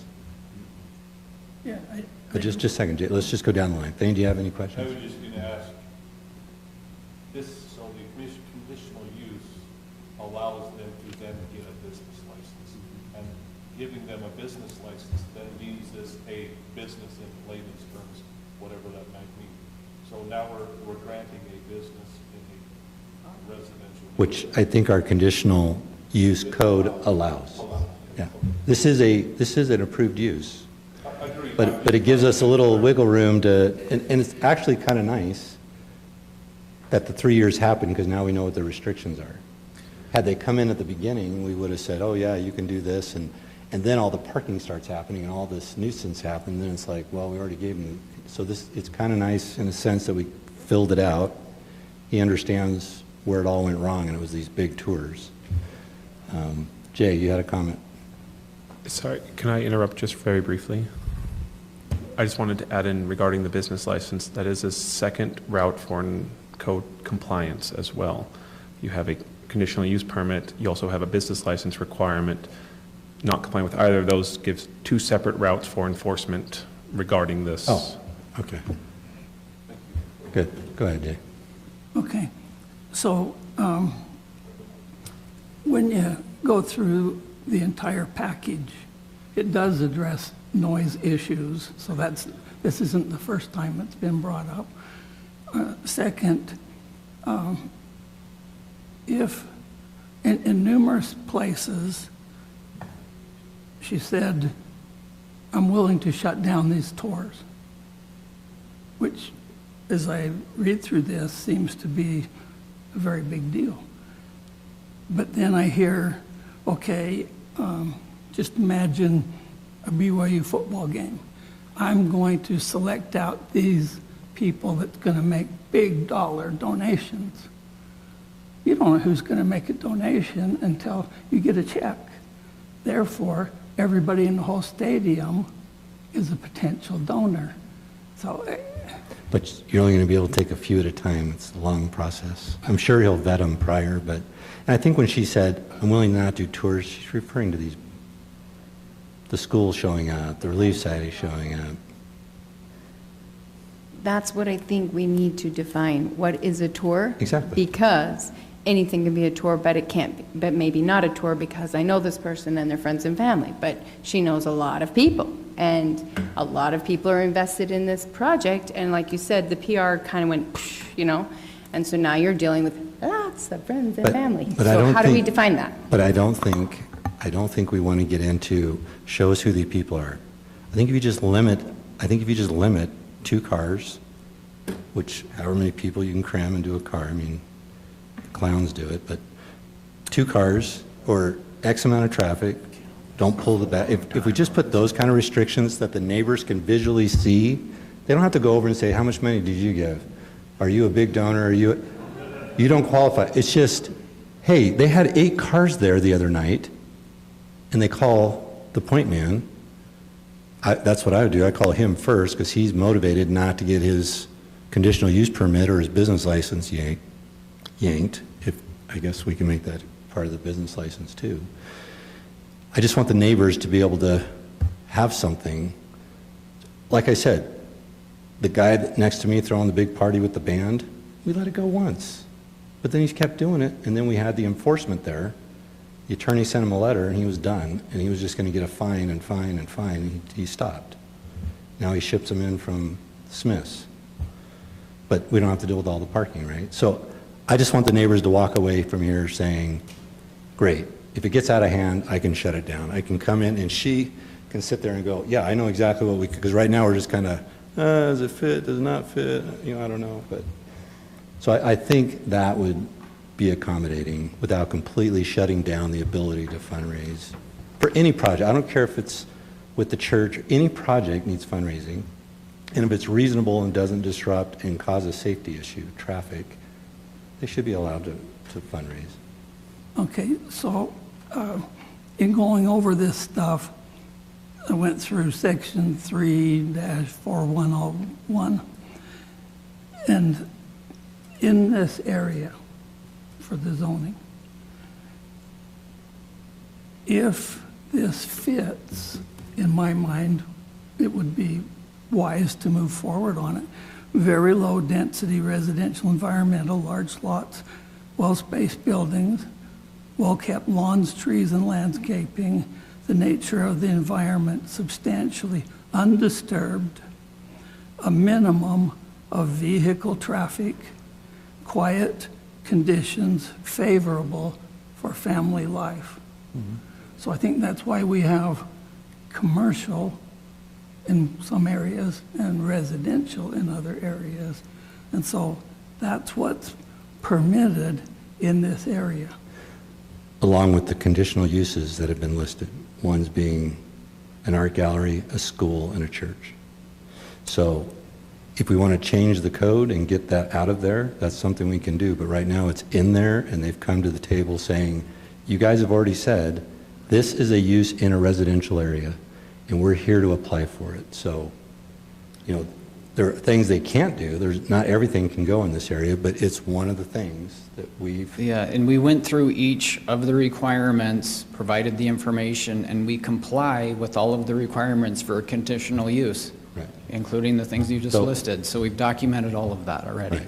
So our job here is, it is an allowed use in this area, but we have the option to kind of restrict it to help the neighbors who are directly affected and help the landowner be able to sculpt on her property and still raise money in the process with that. Like, there's your happy medium, right? I think that's what you said you're trying to solve.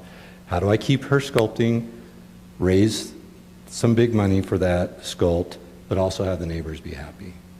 So that's kind of what we need to do is, and he's open to stipulations, right? I mean, if he doesn't like him, he's got counsel to try to get past, to have him loosened up, or council might want to make him tighter, or council might say no. So we're the first step, and I think we've really heard from the neighborhood. I totally understand the frustration, whether who said what, or it's obvious what the frustration is. I don't need it clarified.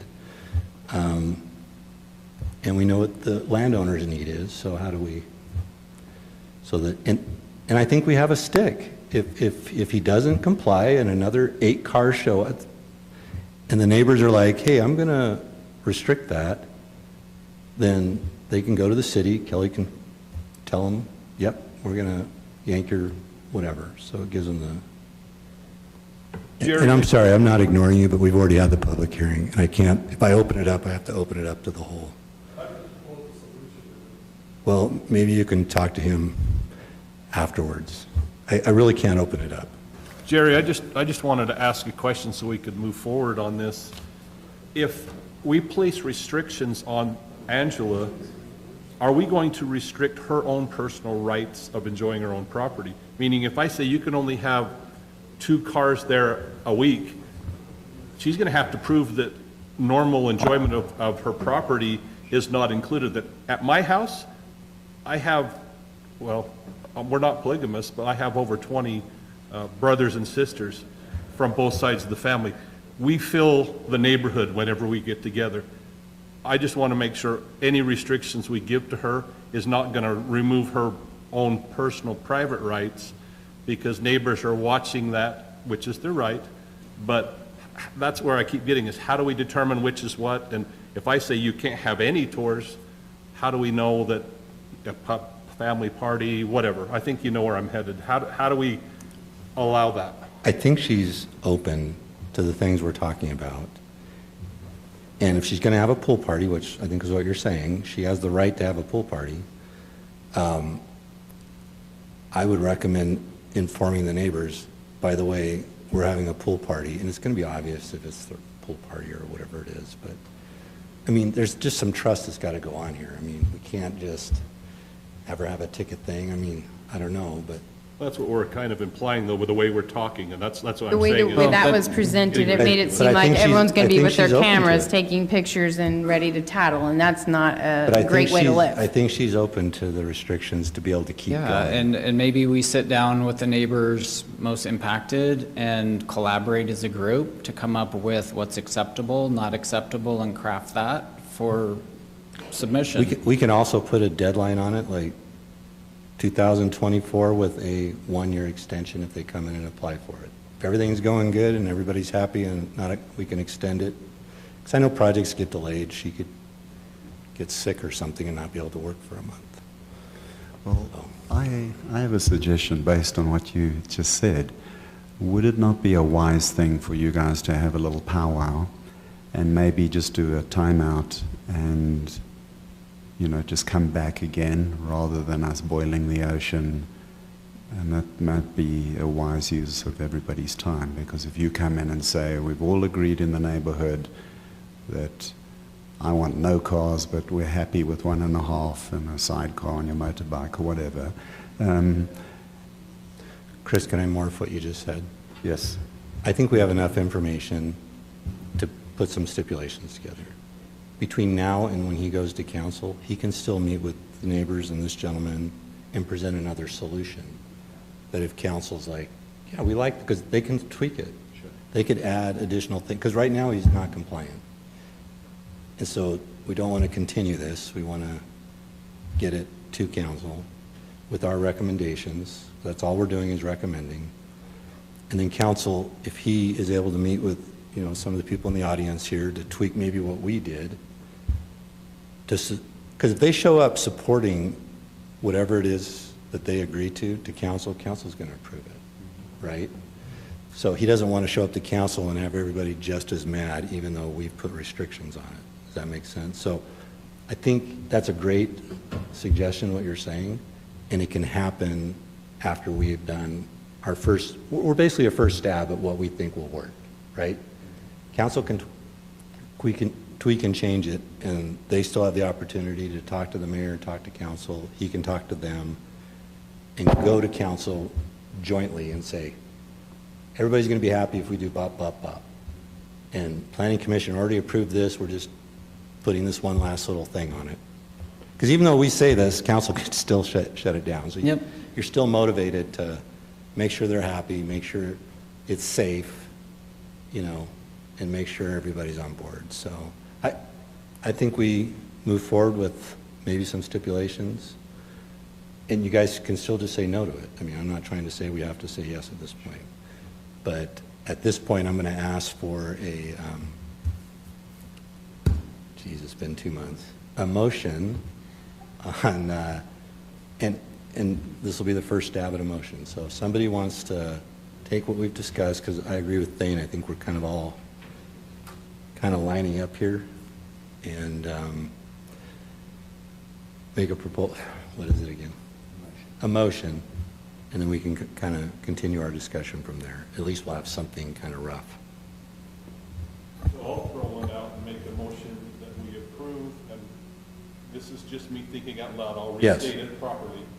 I make a motion that we approve the conditional use permit with no tours allowed, and that's really the big one for me. So I don't know what other words to say beyond that we're being asked for. I'll have to pull it up.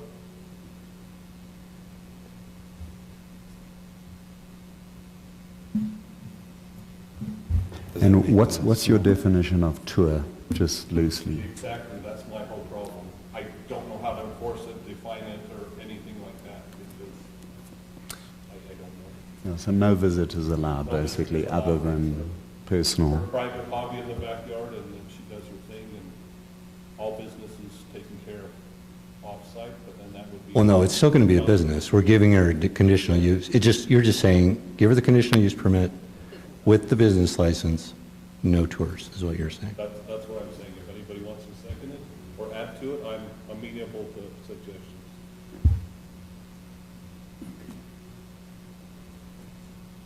So I'm taking this directly right out of the write-up. I mean, I would support that. Jay, I'm sorry. We have a motion. We have a motion, so either second it or I'm sorry, amend it. I didn't hear that. Oh, okay. All right, thanks.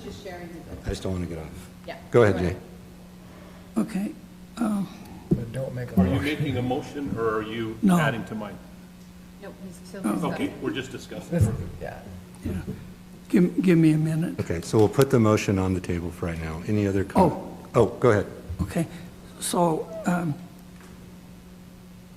since I agree with what was said, but since we don't have the details of how many cars doing this activity are legal, or, you know, what you need to actually run, work, and exist, taking it out of the application write-up, the thing I would support is for the landowner to be able to create and store artwork on her property, period. Well, that's what you're adding to his motion. Just to be more, making it more clear, it sounds like.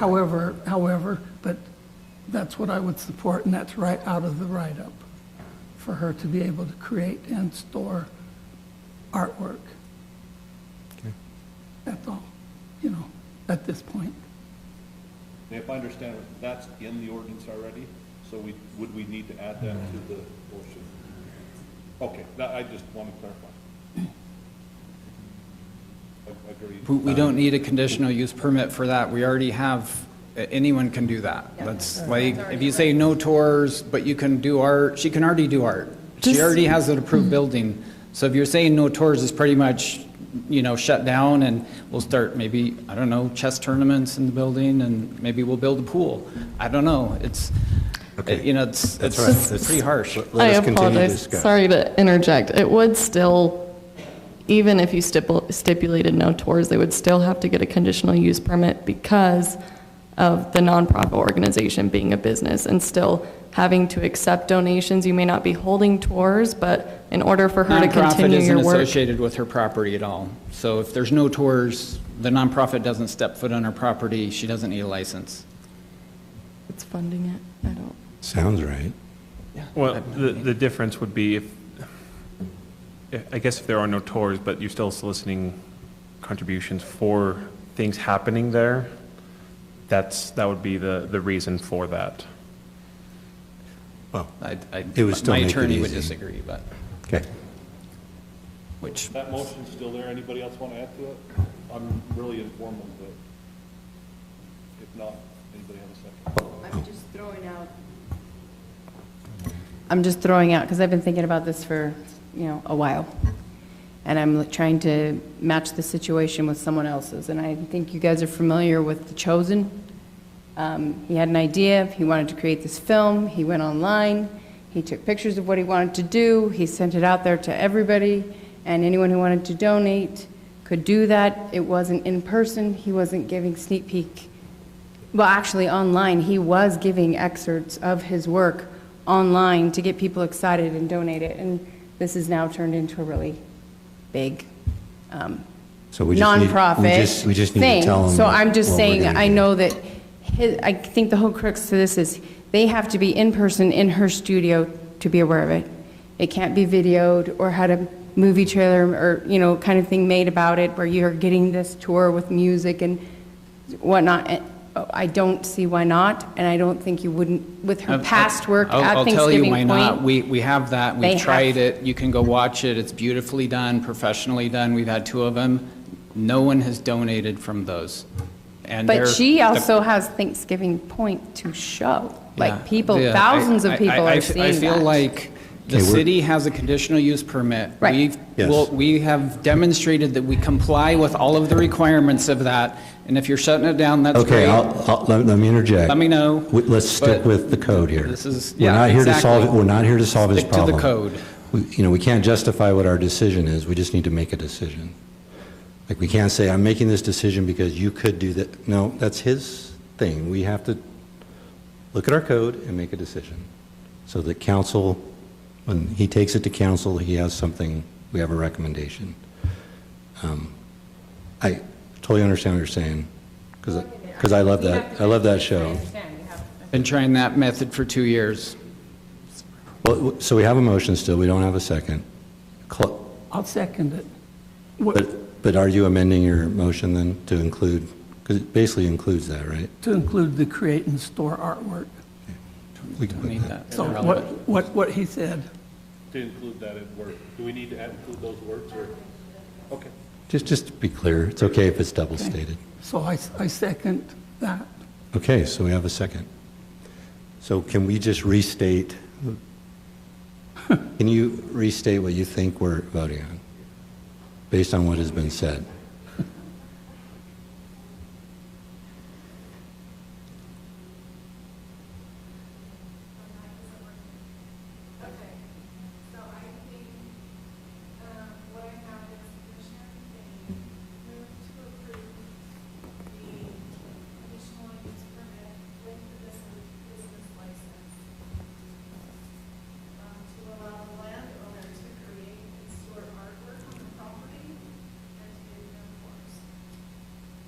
That sounds right. And what was the last couple words?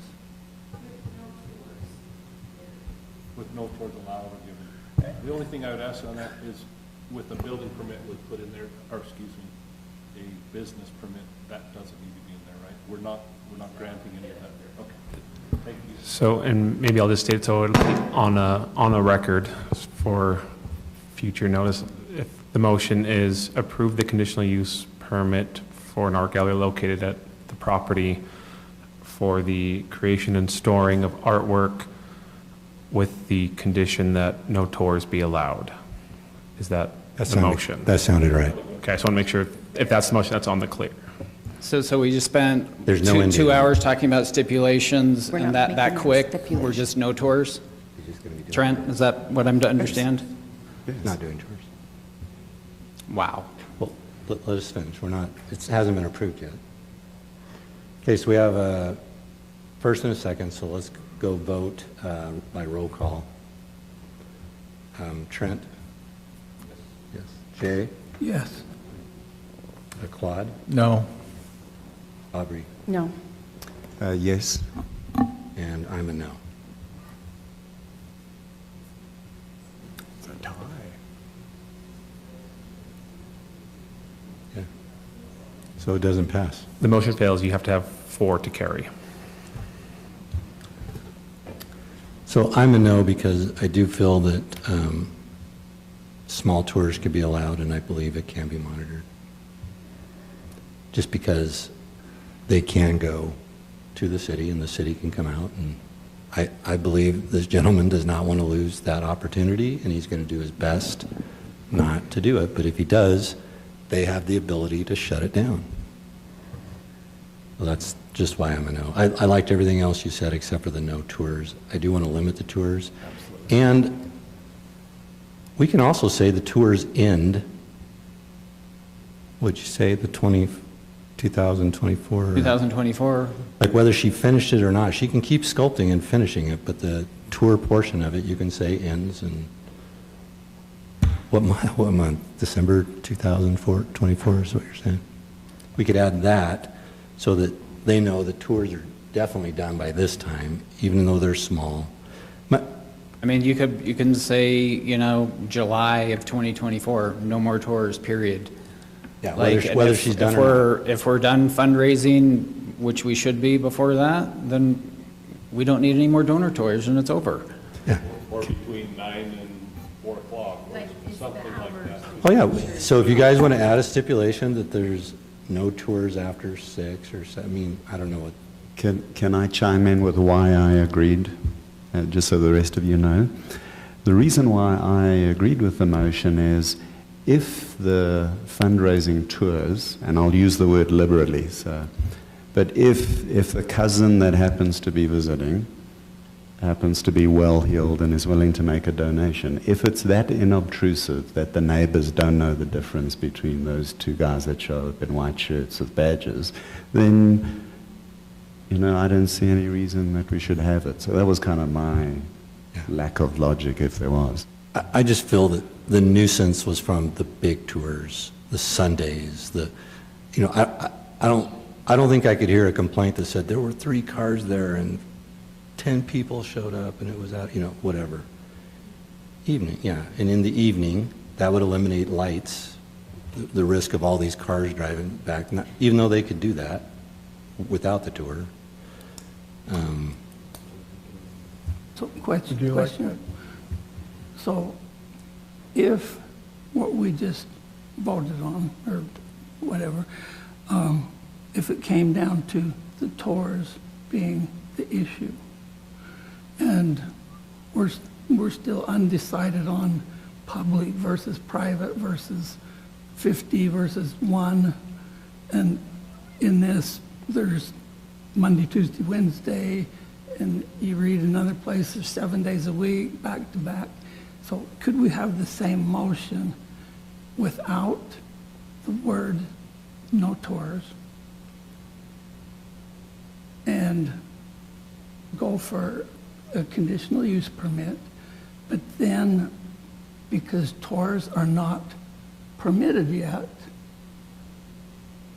they've not been defined as per all of the things that needs to be decided on, that they could have their permit and tours would just automatically not be allowed until they're applied for.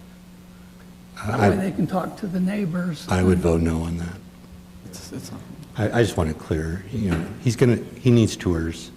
And my assuming is if we stay 3 and 3, it's basically decline and it goes to council, right? You should make a recommendation at some point, and if the recommendation is you can't get 4 to agree on something, then it probably should be you recommend the denial because we can't come up with stipulations. But he still can go to council. He doesn't need our approval to go to council. No, the Planning Commission does not issue final decision. Right. So if we can't come to an agreement, you still go to council. It would,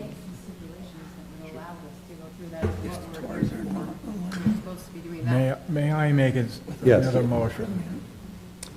I move that the Planning Commission recommend approval of the conditional use permit for Angela Johnson's sculpture subject to the following stipulations. 1, the site shall comply with the site plan elevations received in January of 2022. The structure and site be updated to follow ADA requirements. These improvements shall be reviewed and approved by the city building official. The proposed use apply for a Highland City business license. A fire inspection be required. Due to the unique circumstances of this use, the conditional use permit shall expire when the property is sold to a new owner or the structures associated with the conditional use are converted to another use. And finally, other conditions found to be reasonably necessary to offset anticipated impacts, including parking, screening, frequency, and visitors, etc. Just probably wrong timing, but that number 6 stipulation is meant to be kind of a placeholder for the Planning Commission to give specific. Those are the things we need to come up with. Yeah. Well, then I remove that number 6. Okay. Comment on number 5. I already gave information to expand number 5 per if the property's leased, rented, or the interest transferred, so that it can't, if you move somewhere, it can't magically go to Uncle Eddie just to manage and live there as the landowner. We could also just add on there that as of July 2024, it's done.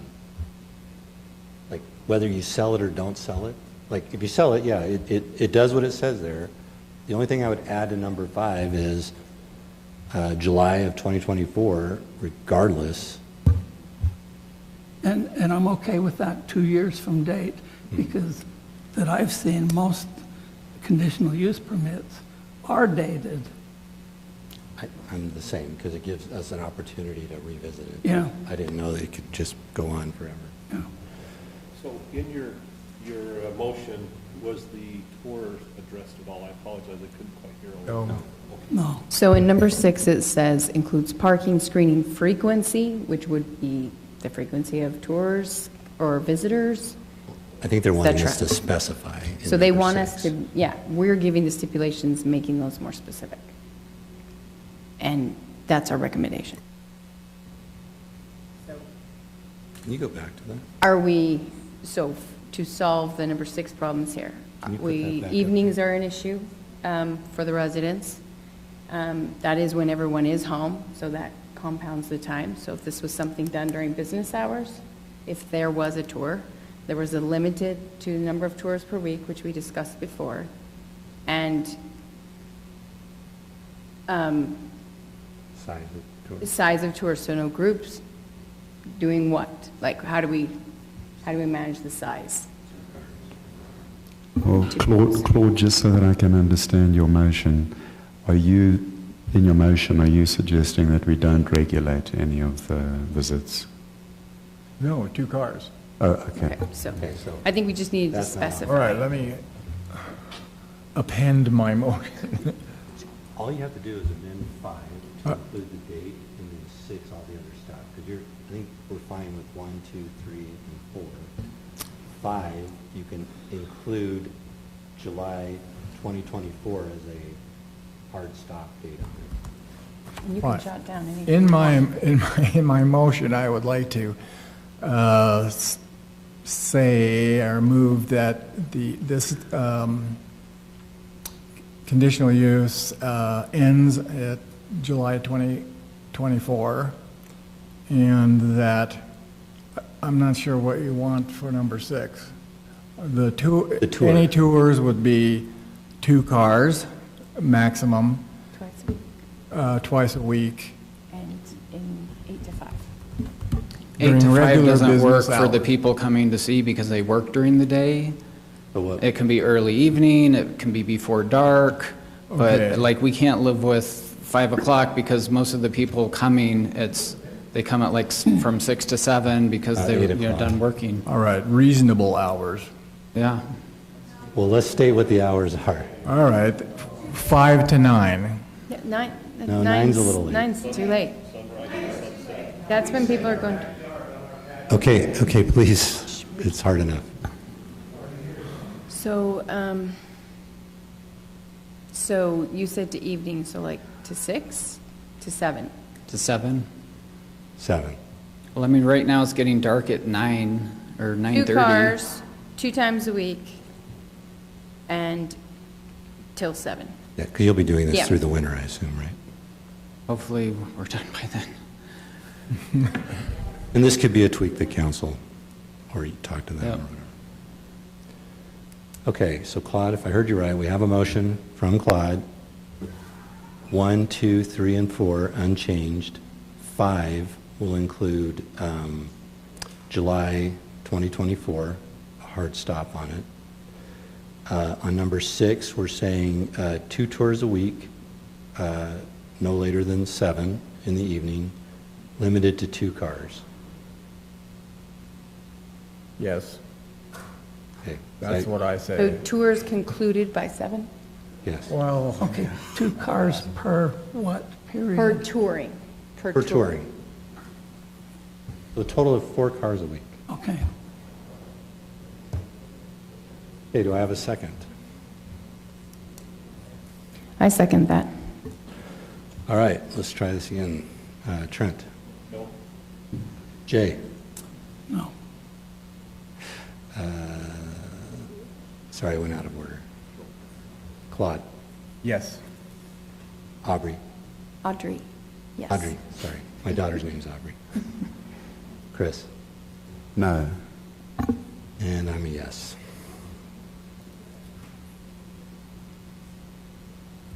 So we're 3 and 3. Should we just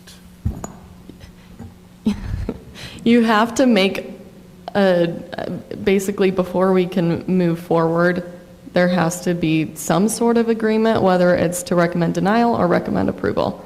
Well, we can recommend denial based on the fact that we can't agree. Fair. But first, Can we let's give this ask- one more little tweak. Yeah. Okay. Trent, why are you in on that? The tours I take? Tours were just, that was the biggest thing for the community. Putting myself in the same shoes, I would be concerned of that. I'm concerned about the harmony of the neighborhood, and this just sounds like a recipe for judgment and It's true. problems Okay. and hate and discontent. So I could go on, but Nope, I totally It's valuable. understand what you're saying. Same, Same. yeah.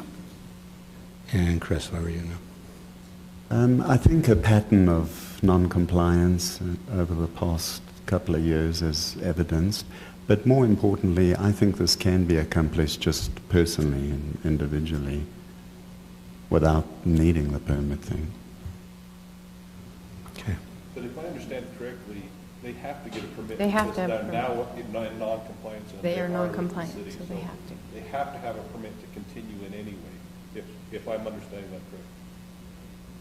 It can't go back to being a hobby, it has to be a business, or am I misstating that? I mean, that'll be. They just wouldn't be able to receive donations for the project, which to my understanding means they wouldn't be able to continue. They wouldn't be able to accept donations in the way they would like to, doesn't mean they can. Okay, Jay, you have a comment? Yeah, so the tours seems, at least I'm speaking for myself, and the impact to the neighbors is the bigger issue. Everything else that we talked 1 through 5, I agree with. And I think what we heard earlier in this session is that groups of landowners would be willing to work together to decide, maybe it's 5 cars, I don't know, or 2 or 1 or the hours, so we're not second guessing how somebody else ought, being Uncle Sam. Let them, so we approve 1 through 5, and then they can bring number 6 in with their recommendations, so we can. My only issue is hairstylists, architects, other people that are running their businesses through their homes have more than 2 cars. And we're really restricting this guy, this landowner, more so than somebody who's running a business. Take dance studios and karate. I mean, they are just as big a nuisance as they were just talking about, but they're allowed. And I think I can't agree to approve something to council that I don't think is fair to the landowner. I feel like we've hit a compromise to accommodate, give the neighbors an opportunity to have the city come in and enforce if it becomes a nuisance, because I do believe the nuisances were the big tours, because they went on for a while, and then it was when the tours started happening. But we have other uses within a residential area that have more than 2 cars that show up. We just do. And how are we enforcing them? They don't even have the restriction. We're giving them the restriction with the ability to pull that back if it doesn't work. So, I mean, if we want to send that forward with the 5, I'm still a no on that. I don't feel it's fair to the property owner, who is going to have to take a little extra time to say, I have a family event or whatever it is, because she technically can't have a pool party without alerting everybody. My guess is she's not going to risk it and do something like that to get into that. Except that she has been aware of this and she has been doing it.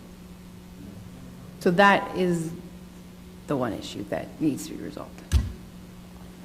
Can you restate that, because I didn't understand what you said? She has been aware of this. Oh, been aware of it. And she has been doing it. Okay, thank you. And it wasn't an issue for 3 years until the tours happened. The big tours happened. So just going along with what you said, I do agree that, if somebody violates the terms of their use, it can be revoked. But with Chris, I sat here a couple weeks ago, and we were talking with the police, and they said they could not keep up with, and in particular, there's one guy that goes 60 miles an hour standing on his motorcycle down the highway. We physically don't have the money or time to enforce something that flagrant. And so if that's the case, and I've personally talked to them about it, so they're aware, and I'm not pointing fingers, I'm just saying there's not money.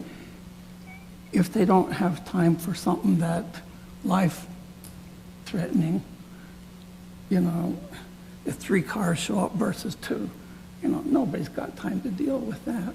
But the neighbors, they're dealing with it every single time.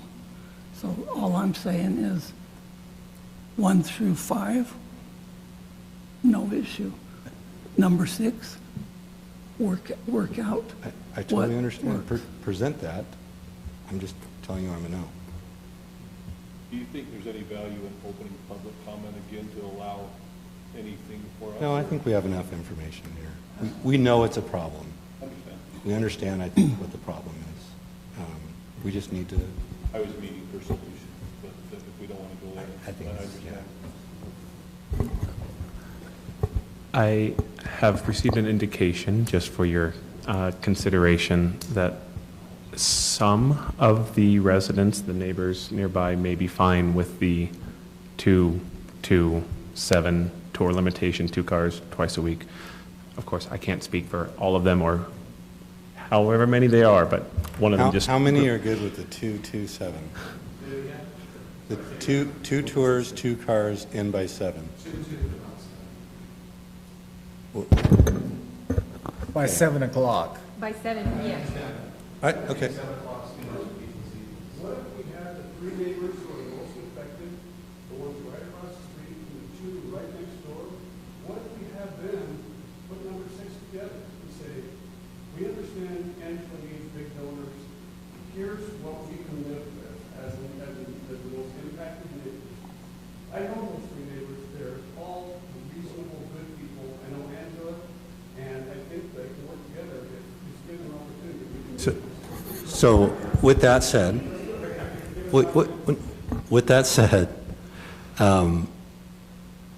yeah, I don't think it'll happen in 5 minutes. I think it'll happen in 5 minutes. You think it'll happen in 5 I think I can do it in less than 5 minutes. Okay. And are those people all here? Okay, we're going to take a 5-minute bathroom break, and you guys do whatever you want to do. This is not a public hearing. We're just going to the bathroom. Because the problem is, if we pass 5, don't do 6, it passes without any, passes our lunch. The timer's going, so please get talking.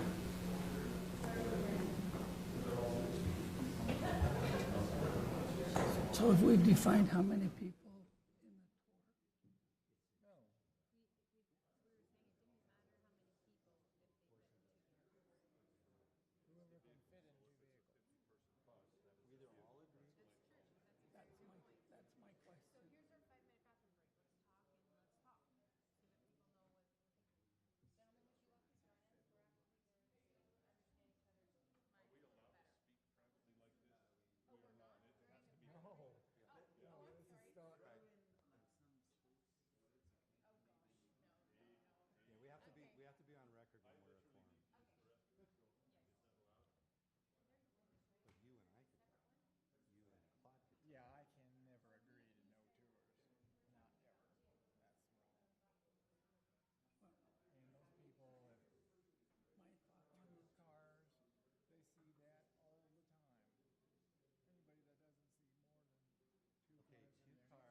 Okay, we're going to come back to order.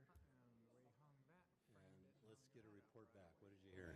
All right, here are the stipulations that the neighbors agreed to. We're going to go by month rather than And you week. agree with? And I agreed with, yes. Okay.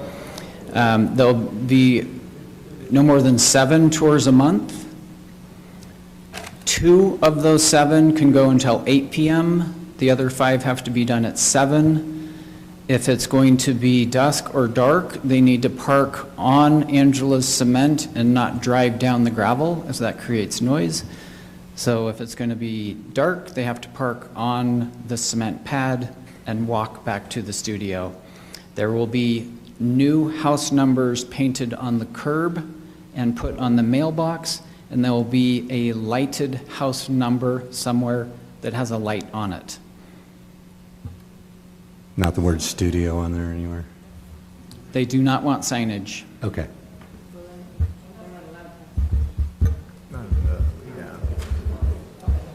All right, Claude, you want to, Yes, I second that. what? Roll call. Oh,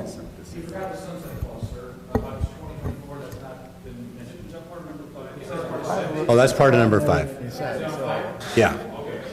Thank you, though, to make sure we get that. So maybe I just clarify, 1 through 5, as proposed in the staff report, are accepted as proposed, with the one modification to stip 5 saying that it will sunset regardless of anything else by the end of July 2024. Correct. Stipulation 6 was what was just presented. And who wrote that down? Do we have to say it, right? Somebody, a commissioner. We need a motion to that. I can restate it. Sure. Okay, Claude is amending his amendment to state number 6 is what, I'm sorry, what's your name again? Brett. What Brett is going to state. Okay. Okay, I will be succinct. No more than 7 tours per month. One of the other recommendations, no more than 7 tours a month. 2 can go till 8 p.m. 2 can go until 8 p.m. The rest have to end by 7. The rest must end by 7 p.m. There must be lighted house numbers visible. There must be lighted house numbers visible. And no driving in the dark on the gravel road. And no driving on the gravel road in the dark. Period. Because of the headlights. That was just a way to condense a longer way to say it. Okay. Of course, So- Angela can drive on her own gravel road anytime she wants. Yeah. Okay, that's about as much as I can do. 2 donor cars max Per visit. per visit. Cars being defined as vehicles capacity less than 15? Automobiles. Yeah, no buses. That's what I was getting at. Yeah. Automobiles. Okay. Plug in automobiles somewhere. 2 donor automobiles maximum. 2 donor automobiles maximum. I'm Per visit. amending my amendments. Okay. All right, we have a motion. Do we have a second? Is that a second, Jay? No. Because we talked about having it not open on Sunday for tours like everybody else. We need to get a second before we have a discussion. Or finish these, add to your motion. He's asking, do you want to add that to it? To what, no Sundays? No Sundays? Correct. They don't care. Okay. Let's not, they don't care if one of them is on a Our Sunday. code cares. That's Even on a conditional? use? just no businesses are allowed to be open on Sundays. That's in our municipal They code. get a business permit. Okay, but so we don't need to put it in here. Yeah. So that has to do with the business. That's just the law, Can we so. clarify it though? Well, anyway, All right, so do I have a second? oh my gosh. Neighbors are loving it. Do I have a second? I second it. All right, let's do roll call. Trent? Yes. Jay? Yes. Claude? Yes. Audrey? Yes. Christopher? Done. With great reluctance, yes. And I am a yes. Thank you, everybody. Thank you. That's how it should be done, right? Thank you. And he needs a break. Okay.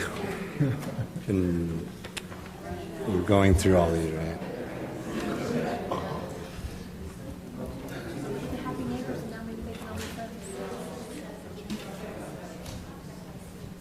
Actually.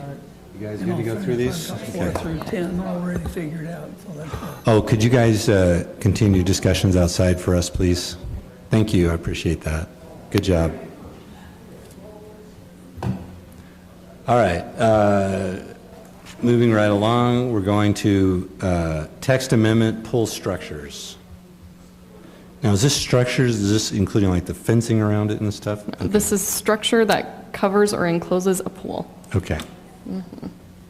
Okay, thank you, Commissioner Abbott and members of the Planning Commission. I was told I have a 3-minute timer on each of these presentations. Okay.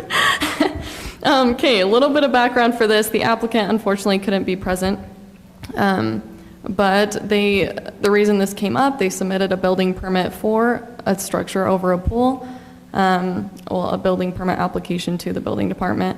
This structure was glass with like steel supports, and it was retractable. His purpose was for him to be able to, he's an older gentleman, and it was for him to be able to continue to exercise in the pool on off-season, essentially in the winter time, so he could have a cover in the winter and then retract it in the summertime. Unfortunately, with the permit, the overall square footage of the structure exceeded that 5% maximum that you can have in the R140 zone, and so it was denied by the building official, and as it didn't meet those square footage requirements, and those were the red lines he received, is, hey, you need to make it smaller. So wait, he violated the detached building square footage that is allowed on the lot, or he violated the pool cover square footage? Or are you creating a new? Well, in the swimming pool section, it refers to, this is defined as an accessory structure and must follow accessory structure standards. So are we changing the accessory structure standard?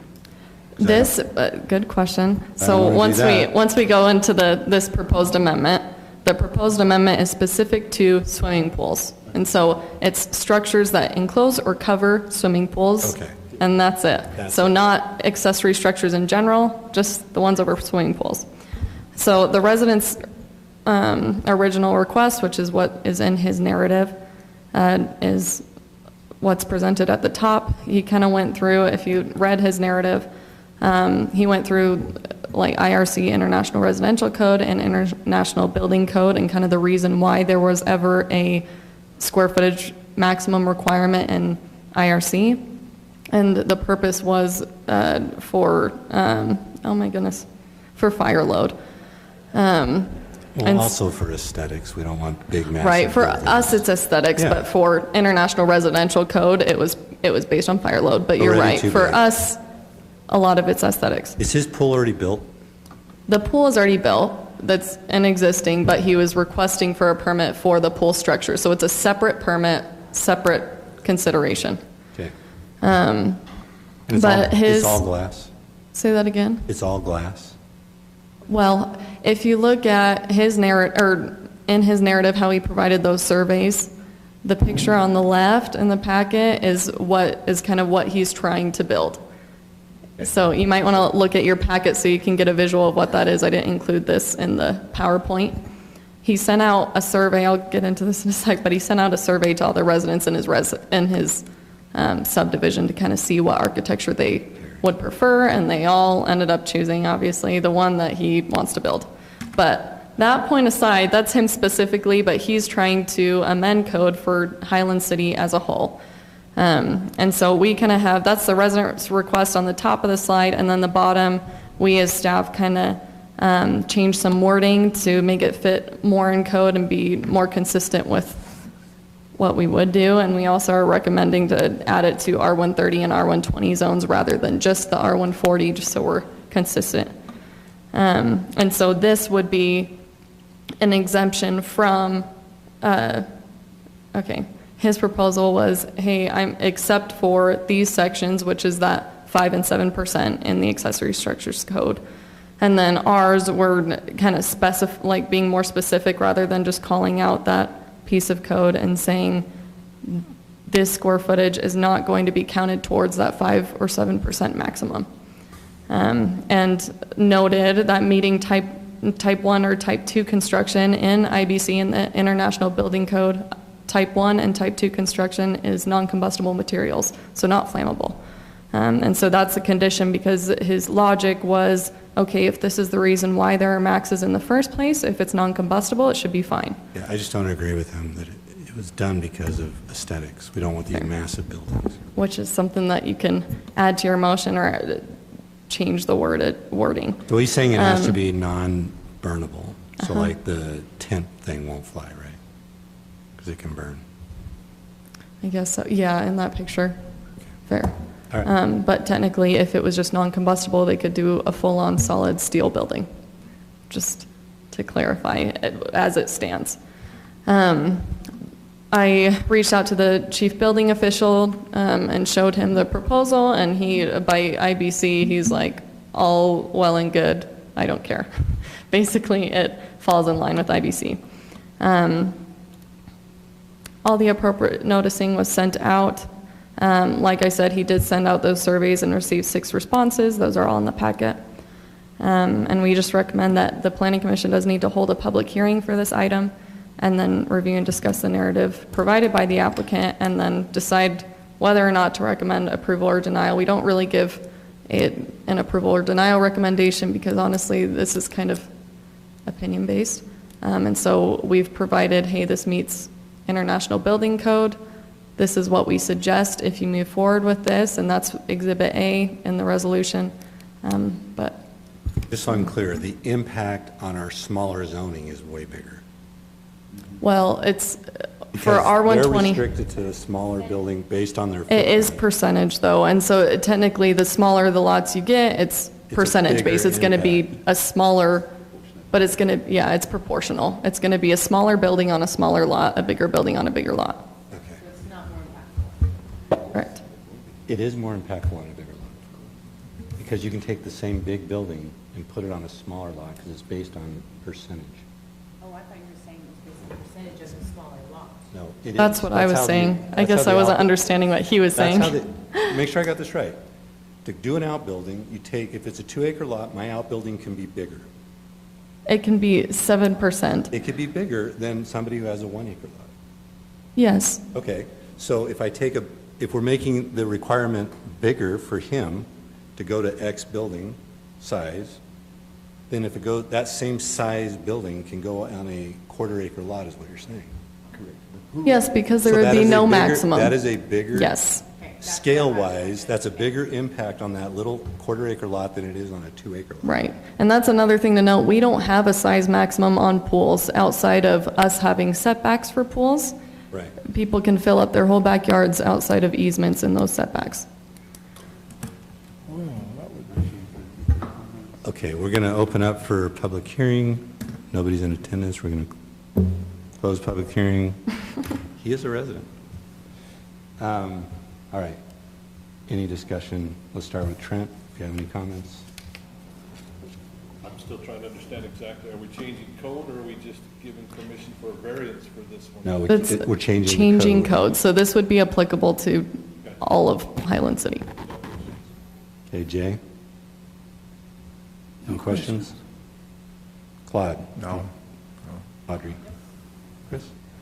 Yes, my concern is I'm totally for this, but I don't want ugly, and so I don't know how to put the words together to, because if you look at if you guys have been to Florida or in the South where they have lots of bugs, they have these very pretty structures. They're not very obtrusive to me, at least visually, and they have this netting on it. And what this chap is proposing looks aesthetically pleasing to me, but I'm not sure what kind of words to put. I don't agree with as long as it meets the non-flammable standard, because then you could put a cement, bunker over it. And nobody would hopefully do that, but it at least opens the door for them to do it. So at least for me, I would prefer, I love the idea, but I don't quite know how to articulate that it's got to look attractive.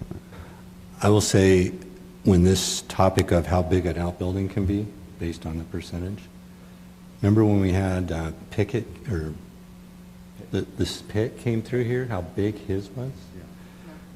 It was huge. So our existing code is already an eyesore. And then we're going to allow not just for a lot to be a little bigger to fit a pool, but this now can go over to a quarter-acre lot. You put that on a quarter-acre lot, and it could be a still building. I also don't like changing code because, to me, one person's need. And I don't know if we restrict it to the larger lots and not allow it on the smaller zoning. Are we able to restrict it like that? We can, right? You absolutely can.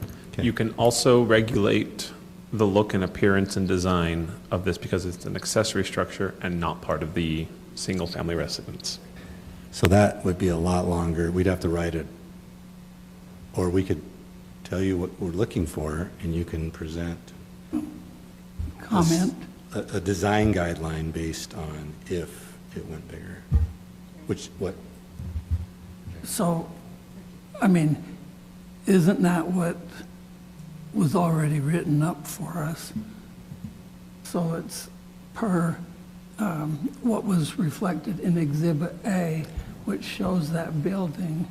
Sorry, Exhibit A is just the amended code portion. That is a separate attachment. That is he's just showing as an example of something that could possibly meet the requirements in Exhibit A. So currently, the only design guidelines are Type 1 or Type 2 construction. So it's just non-combustible materials. That's the only thing that's on the table right now. Well, you can bring up more things, but that's what's in Exhibit A. In our current code, they have to match the color and materials. Wasn't there something? Yes, if it's over a certain size, yes. Yeah. Okay, I'm sorry. I thought this was the building. No, he's trying to change That's it. what he's hoping to do, but he's changing code to allow him to do something like that. But technically, other people could do anything that meets just the verbiage. I mean, on a bigger lot, not a big deal. But on a half acre, quarter acre, that's, the neighbor's going to be like, that thing's huge. And to be honest with you, if it's all glass, that's less. Like, I look at that versus something that's built, even if it has windows all the way around it with a solid roof. And these tend to be lower, like not really. I guess we could restrict the height to be no more than, I don't know what that is, 10, 12 feet. I think this is a bigger, I think there's more planning that should go into changing Isn't that. there like a 35 feet maximum For the home, and then for accessory structures, it's 25. And so technically, as it's written, it would still have to follow the 25-foot max. The only exception is for that square footage max. Do we know how tall this structure is that's over the pool? I don't know. I meant the height structure, the height Yeah. of the building. Well, it would have had to, because he was applying for an accessory structure permit, and so it would have had to be 25 feet or less, so you can at least assume that. How big is the lot that he's on that he's applying for? Because we could turn right around and say not on this half-acre lot, and he has a half-acre lot. But again, I don't think we should be making code based on somebody's. I guess perspective for me, if I wanted to build a barn, Yeah. how is the percentage of square footage based on a pool versus if I wanted to build a barn? How much bigger is this structure going to The be? pool, yeah, the structure for the pool? Yeah. I don't know, how much bigger is So it? can I take a stab at that? So currently you can't have, depending on your lot size, you can't have more than either 5% or 7%. But this is requesting that whether it's a little duck pond or an Olympic-sized pool, that whatever the size of the pool, that it doesn't count as part of the X percent, whether it's 7% or whatever the All right, number. that's the piece that I doesn't didn't count grasp. as Excluded from that. As it's written, no, it wouldn't count toward that 5 or 7%. And the reason He being could is, build this big structure and then go build his 5%? Yes. yes. And he could literally, as you mentioned, or she could fill the entire backyard with setbacks and then cover this. Yeah, this is not a good idea. No. So, I mean, the way you could go about it, you could either propose a new percentage for it, or you could flat out deny it, or you could add specific design criteria. It's kind of up to y'all what you want to do. Can you speak into the mic? Sorry. I'm just thinking we don't want to mess with the code and allow anything to get bigger by any means. If we want to sit there and design structures for everyone, I'd say we let them submit their structure and approve or not. That's kind of the issue is, I mean, you submit a structure, and if it doesn't meet code, it doesn't meet code. That's why he's applying for a text amendment, and I feel like that's kind of, this is my opinion, it's, what that is doing is opening it up to, we're going to base it on this specific structure, and we're going to create it based on your request, rather than just looking at the city in general and seeing, what are y'all okay with seeing on any residential property? So if this was attached to his house, it'd be no problem, right? If it was attached to his house? Yes, and if it met setbacks, which, I mean, if it's attached to the house, you have stricter setbacks. Right. But, yes. What I really don't like about the proposal is that structure doesn't even count towards his 5 or 7%. I mean, I thought he was requesting for the 5 or 7 on a pool structure to go to 8. But that could be your recommendation of this is what we're okay with, is you can go up to this %, but it counts against that and you don't get any more. I don't know. Yeah, so just some peanut gallery thoughts here. We've got family members in a different state that have the same kind of thing, where the pool is right next to the house, and they've got a big, beautiful patio area, and then the whole, from the roof line, or I don't know what the technique, from the gutter line, there are these thin, well, it's probably 4 or 5 inches worth of extruded aluminium. That frame goes around the pool of extruded aluminium. That frame goes around the pool area, and then they have this sort of thin gauze stuff to stop mites and bugs and things from coming into the pool area. And so to me, at least, it's not visually unattractive, and similar to what he's proposing there, he's just got glass in there. But then it would put us in the position of, we would have to say it's got to be 5 inches of aluminium, and it's got to be glass, and it can't be. No, it's a pretty. Yeah, it's a complicated thing to try and regulate and. One style, yeah. Yeah, and then we kind of force ourselves into picking one style, or the snow load is going to make the glass crack and all that sort of nonsense. I already know just from the past that the current percentage, people don't like it, especially when, what's his name, came in here. He wasn't even at his max size, because he had a 5-acre lot or whatever. It's pretty big. I mean, if we did something like this, we'd have to sit down and literally write out an entire guideline, height restriction. I mean, to just change it like that. And again, I don't think we change our code to meet bigger lot. Get a bigger lot so you have more coverage. Is currently a pool cover? If I built, like if I had a 2-acre lot and I built a pool cover, because I have the percentage to do that, it won't count towards my percentage? It does. So currently, it does count toward that 5 or 7%. If it's attached, you can go as big as you want. It's when it's detached, all these requirements hit it. Okay, any other questions? Do we have a motion?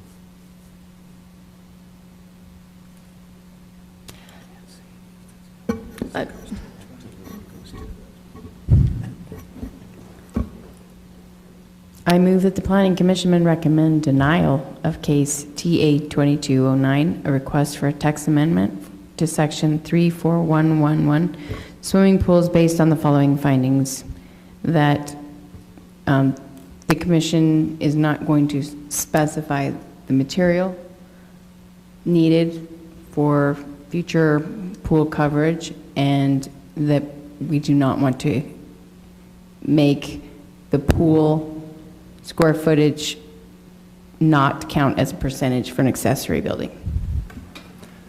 All right, do I have a second? All right, Trent? Jay? Yes. Claude? Yes. Audrey?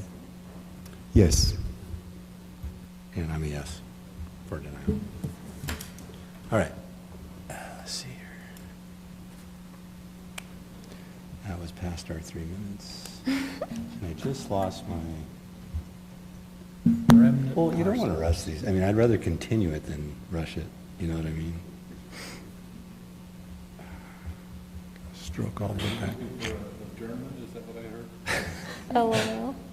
All right, public Please hearing. no. You know, I would continue this, but we just haven't had a meeting for, these have been continued for so long. Text amendment, remnant parcel. We open it up for a public hearing, close public hearing. After I present, can I present real quick? Yes. What? No. Do I have a motion? Oh, man. Remnant parcel, I'm curious on this one. Okay. Thank you, Commissioner Abbott and members of the Planning Commission. Okay, quick definition of a remnant parcel is a tract of land that is capable of further subdivision but is not proposed to be developed as part of the preliminary plat. Just to give you a couple of examples that you may have seen recently, we had the Sunrise Farms plat that was on the north end of that Longhorn property. You had the 10 residential lots and then that road with the temporary turnaround, and then on that south end you had a remnant parcel that was meant for future development. And so it was understood that, okay, this is going to be addressed at a future date. All we're looking at is what's on top. Another example was the Maddox subdivision, where you had the proposed 2 lots and then the rest of it was a remnant parcel. Right, so it's still part of the plat. That's the thing. It was part of the plat, but the development of that remnant parcel was not considered in the application. And that's what we're proposing we change so we can avoid that and we can look at the impact that's happening on that remnant parcel and make sure that we're getting appropriate access to utilities, roadways, et cetera. Oh, I thought they had to, like, have a future plan anyways, because even Maddox had to kind of show. We as staff asked How them it to provide a connects. concept. Yeah, That's something that concept. we do as part of our review process, because that's what we're trying to do. But you wanna make it It did go to the state ombudsman, and it was determined that because they were only adding 1 home, that impact did not match the impact of the rest of the remnant parcel, as in we could not consider the rest of it because that consideration exceeded the impact of this 1 home, if that makes sense. Sorry, just to clarify You do a that. little bit. The ombudsman actually didn't quite address that. The ombudsman said the remnant parcel wasn't part of the development. And so you can't look at the impact of the remnant parcel. So it does get to the impact. They said basically that remnant parcel isn't part of the development, which makes it very hard to plan for developments that clearly will be developed and are planned to be developed in the future. So we're changing the code just to say if you're going to leave a remnant parcel, you have to show how you will serve it and make it part of your development. But it doesn't become platted, right? It will become platted. So if I show that it's going to be 8 lots, I'm platting 8 lots at that time? It would be part of, so that's the preliminary plat approval. The preliminary plat approval would have to include all of that, but then we do allow them to phase the final plats. And then we have, But you're basically platting the entire project then? well, you don't record a preliminary plat. If you're phasing it though, right? If you're phasing it, yes. So eventually it would, unless if they wanted to amend it, they would have to go back to preliminary plat stage, if that makes sense. Like the final plat has to be consistent with what was approved at preliminary plat. So could they come in and do a lot split and then just develop their piece that they want to do? I'm sorry, I didn't If I understand. have a big piece of land, 20 acres, could I come in and do a lot split and make it 10 and 10 and just develop the 10 and leave that as its separate parcel? The way it's worded, you can, I don't have it up here. Here, wait. Can you pull up the actual text amendment? Yeah, I will. It's a lot of money to plat the whole thing for what might not get developed.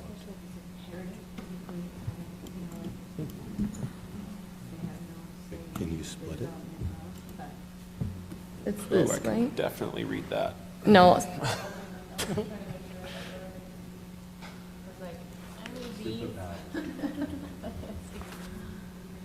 Yeah, we can see that. Wait, that's not the, where's the actual? Wait. Hold on. For phase development, a preliminary plat shall be valid for 5 years. So you're taking this all the way to preliminary plat.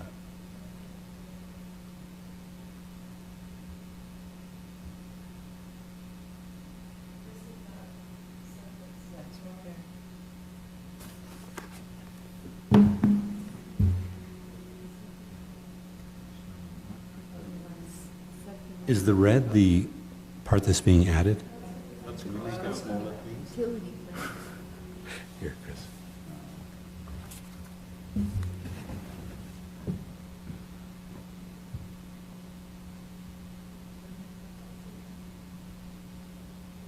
You're basically plating the whole thing.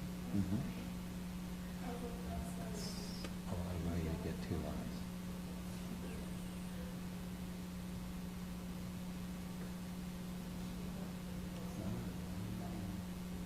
So they're just, I'm sorry. So according to this, sorry, thank you.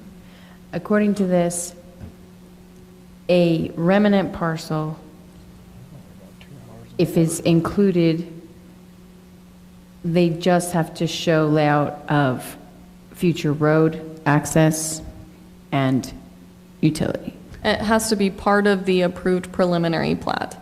And so when it comes to the planning commission, it will be shown as one whole subdivision, and then it will be approved by the city council, and then they go to the city council for each individual final plat phase if they're wanting to phase it. So there are no... Are they open to, yeah, that. Yes, no remnant parcels. That's the whole point of this, is to You're preliminary eliminate platting the remnant whole parcels. thing And then phasing the final plating, Yes. is what you're saying. Yes, and then we have certain expiration on that, so they can't just get a preliminary plat approval and then wait 10 years. That's the purpose for a remnant part, is chances are you are waiting that long. You just spent all that money preliminary platting it, and it's going to expire.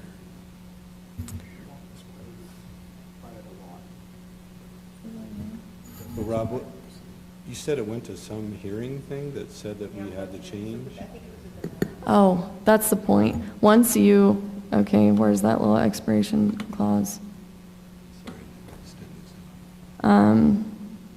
Shall be valid for 5 years from the date of approval, so long as a final plat for at least one phase of the subdivision is submitted. And so you wouldn't go to preliminary plat stage unless you're wanting to subdivide at least a portion of it. Right. Does that make sense? Right. So I'm like, they have a timeline as to once you start this preliminary plat thing, you have to do your first phase within a year. Maddock can't do what he did.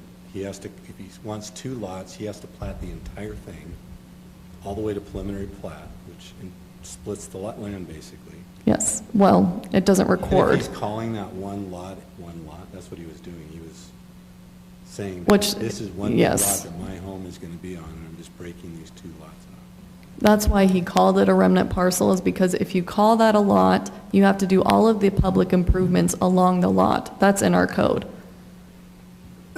And so he would have had to do that whole Unless he roadway. phased that lot.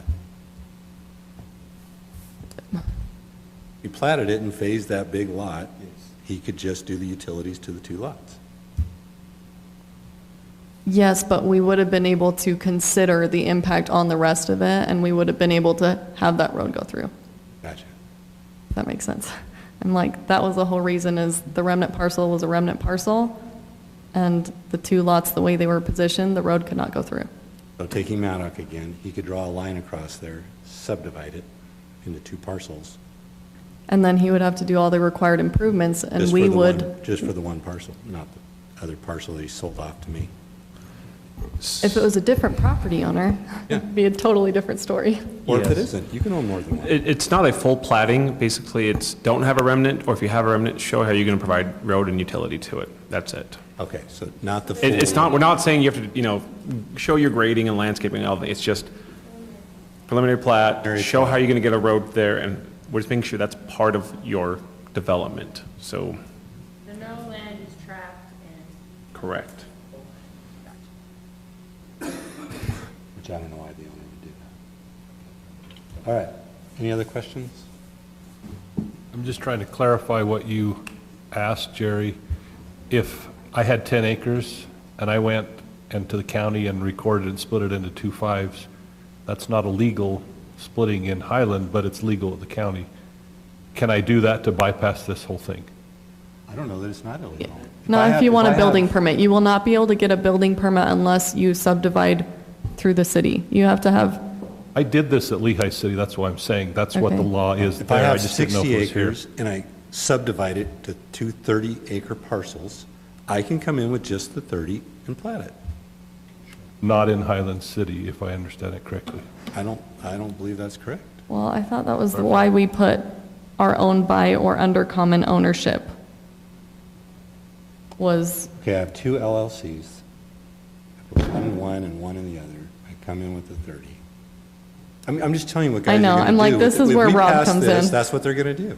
This is above my pay grade. That's what I'm just trying to clarify, because I did this exact thing in Lehigh, and the city would not give me any permits until I did what the city wanted. I had subdivided 10 years prior. Nobody but me could have known that I did that, other than you go and record it. So that's what is The city actually does look back and get title work done, I believe, showing, basically, if it's been subdivided through the city is one process. You can write a meets and bounds description and do whatever you want, and the county will record it. The city won't know about that, but we also won't recognize it. The only subdivisions that are legal, there's an exception for ag parcels. You can split off ag parcels that you're not really building on. That's not an issue. But anything that counts as a subdivision, meaning you want to develop a property, has to go through the city subdivision process. So you guys already require, through your process, MADOC, for them to do that anyways. So why are we changing it here? Didn't you say that? We did allow it, and we're trying to not allow it. That's like the remnant parcels, we're trying to get out of allowing remnant parcels. Maddox found a loophole. Yes, they did. Or they just followed the code. I don't think they found a loophole.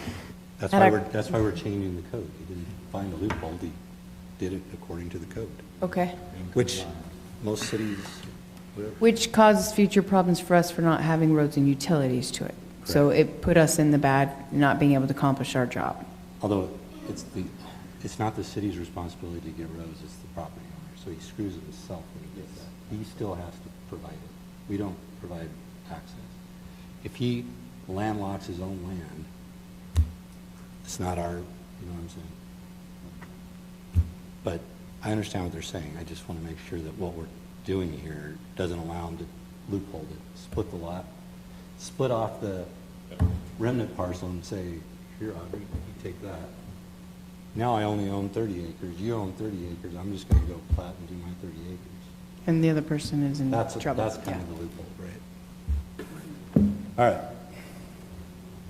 But you said that this came up because of a what? It went through a... The ombudsman, there's a state office called the Office of the Utah Property Rights Ombudsman, where government entities and property owners can essentially submit a question to and say, hey, you're not a court, but you work a lot faster than a court. Can you give us your opinion on how this should be resolved? And we lost at that? Correct. And so we're doing this so that it can't happen again? Yes, we lost on the very specific ground because they said that's not part of the development you're looking at. And what I'm hearing from staff is you don't want that to happen because it causes headaches down the road. Correct. Okay. And for innocent future land. Yeah. Okay. Any other questions? Everybody understand that? So it sounds like somebody fought us on our existing code and won, but that they didn't have to plat the other stuff, and the city wants to be able to plat it all. And this cleans that up. And that was just my question, does this really clear it up? And that's where I Well, wasn't sure. I think Rob's telling us it clears it up. As I read it, it does. Okay. I'm always open to more I'm- opinions, but I never turn down an attorney's advice. Okay, do I have a motion? Yeah, I will. I move that the Planning Commission accept the findings and recommend approval of the proposed amendment to Chapter 5 subdivisions relating to remnant parcels. Do I have a second? Second. Can I, sorry, I'm very sorry about this. Pull that back up. There's a weird sentence that got inserted into the amendment that just shouldn't be in there. Under 4, it says, the proposed amendment requires that a preliminary plat includes all of the property within that down up to there. No. So delete that out? I know I didn't come up with that.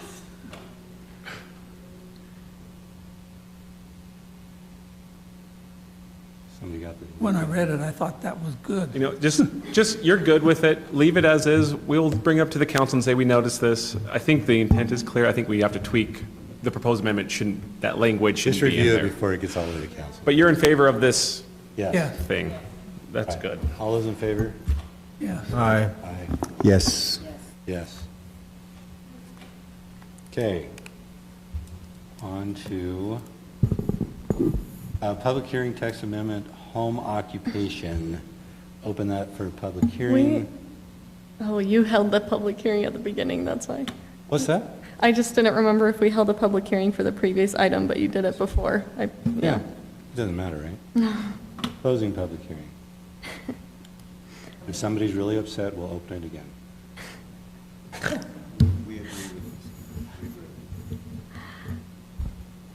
Okay. Home occupations, what are we needing to change here? Okay. So currently in our code, home occupations in that section in supplementary regulations says that they're only permitted in the R140, R120, and A1 zones. Obviously, we have added R130 since this was last amended, and so that's basically to address this, we're proposing that we change the wording to allow for home occupations in any residential unit. We're also updating the application process and approval processes to match what's in municipal code, because they just don't match, So you're unfortunately. just cleaning up. This is a cleanup. Yes, it is a cleanup. Okay, do I have a motion? Yes, I move that we approve the findings and recommend the proposed amendment. Or whatever, sorry. Section 3. I move that the Planning Commission accept the findings and recommend approval of the proposed amendment to sections 3614, 34716 related to home occupation licenses. Do I have a second? I second. All those in favor? Aye. Yes. Yes. Aye. Are we supposed to say yes or aye? Does it matter? Okay.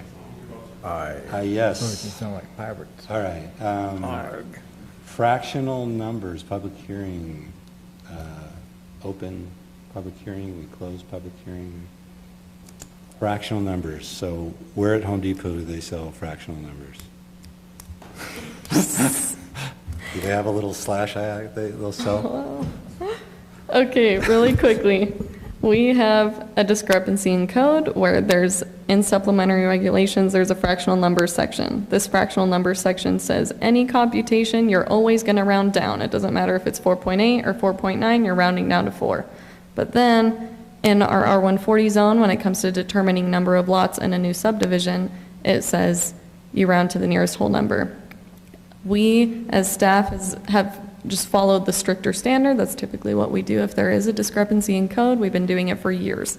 And now it's coming up to, well, we just want to fix it. That's basically it. We went around down, right, is what you're saying? Well, that's what's being proposed only because that's what we've been doing. But we do have different options and different motions if you feel differently. How it's presented in the resolution with the exhibit is to change it to round down and just be consistent throughout code or If you the round others. down, every lot meets the requirements. If you round up, they kind of, some don't, right? Like the square footage and the, Oh, I know what you're saying. so rounding down is the way. As in, rounding down is technically always going to guarantee you a little bit lower of density. Right. And meeting the Yes, lot yes. requirements. Okay. But if you round up, it doesn't meet the requirements, so it can't be considered. That's where my mind goes. Right. So you're saying the same thing, you're just using a different word to get there. We're just going to say rounded down, then we know it always meets the requirements. Okay. Do I have a motion? Do you have the motion up there? Yes, it's the first one. Who's the faster bidder? Which one is? The first one that says round down, this motion right here where my I move that the mouse planning is. commission accept the findings and recommend approval of the proposed amendment to section 3-4103 area and width requirement. Second? Second. All those in favor? Aye. Aye. Yes. Yes. All right.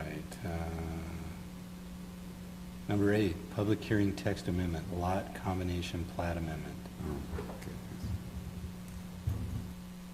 Are you going to hold the Oh, public hearing? we open for anybody want to say anything? Okay. Open public hearing, close public hearing. Okay. Okay, basically, this last legislative update allowed us to be able to combine lots or parcels without having to do a formal plat amendment. Y'all don't see plat amendments for review, they only go to city council. But with all of the open space sales we've been doing as the city, we have a lot of these types of plat amendments where it's just a simple combining. This wouldn't change any existing easements, it's just removing a lot line. The proposal is to change it to a staff review without a plat. We would still do a notice of approval recorded with the county. So it's still application required. There is an approval process, but it's just really simplifying it because of how much we have to do, and it still meets state code. It only makes lots bigger. It only makes lots bigger. It only lowers density. Split a lot without coming through, okay. Correct. All right, do I have a motion? Oh, I'm sorry, any questions about that? Basically, we're saying if somebody wants to combine 2 lots, which is less density, they don't have to go through the whole plat process. They can do an administrative process because we want lower density typically. If I have a remnant piece that's 15 feet behind my house, I can apply and you guys can do it. I don't have to go through all the nonsense. That's perfect. Excellent. Well, you still, That's yeah. the reason. why they do it. Meaning us, You don't we're have the to go nonsense. Yes, correct. You still have to go through that. Yeah, you have to do the permitting, you have to do but staff can decide it and finalize it. And I just need to ask another question as far as the encroachment issue, which I know we're trying to eliminate with this process. Is this specified areas that the city has approved that we want to do it, that there is no risk of utility access and all that stuff? The only way to combine, you have to have the exact same property owner for both lot and parcel. So it would have had to be sold to the specific property owner for it to be combined with their lot. So it would have already all gone through that process and they already own it. Okay. And has the city designated all those areas already and know which areas they're willing to sell and which are not for sale due to need of access? For future, no, it hasn't been established. Okay, 'cause we for talked about that everything. on the committee for encroachment, so I'm asking if that process has been done. It hasn't been finished. We do have ones that are still outstanding, as in, the council has approved some parcels that the residents haven't come forward and purchased yet, but are approved for sale. And so that process can still happen because there's already been a council approval, but there's still outstanding open space. It's technically not ever completed because the council can sell city land whenever they want. Well, and that's what we were trying to do with the encroachment thing, was try to make for future councils know which properties were available and which ones should not. But the process you're referring to is not complete. Okay. All right, do I have a motion? I move that the Planning Commission accept the findings and recommend approval of the present amendment is Article 510, adjusting property boundaries, Amendment A, recorded plat related to the combining of lots or parcels. Do I have a second? Second. All those in favor? Aye. Yes. I didn't hear any opposed. Guess I should ask that, huh? Any opposed? All right, setback, public hearing for text amendment for setback encroachments. We open up for public hearing, we close public hearing. Turn it over to you. Okay. This is coming because there's been a lot of confusion between home builders, residents, and staff regarding setbacks. We have one definition in code defining setbacks, and then we have this stamp that the building inspector has that has a different definition for setbacks. And so it's kind of like, okay, let's come up with Who gave him the stamp? a solution. You know, I don't know. Stamp. Well, honestly, the stamp is a stricter standard, and the wording that we have in this proposed definition is exactly from the stamp.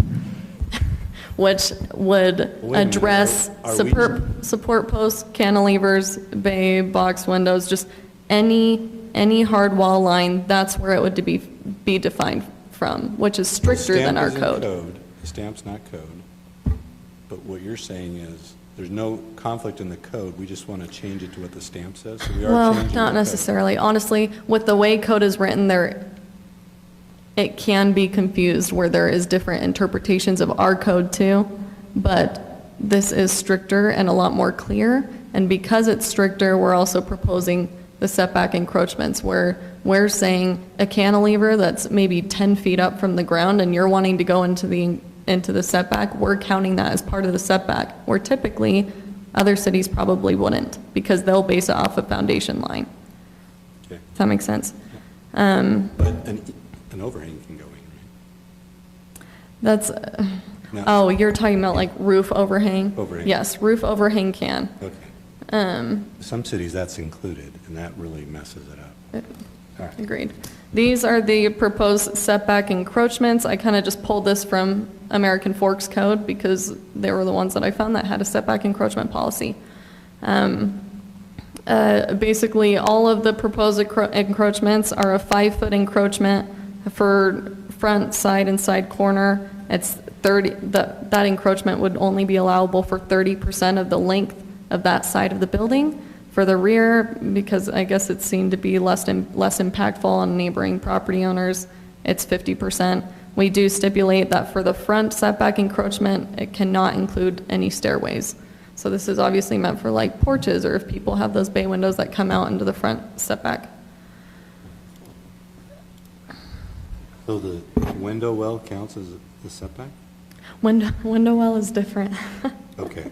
Yes, this is a hard wall line. Okay, all right. Mm-hmm.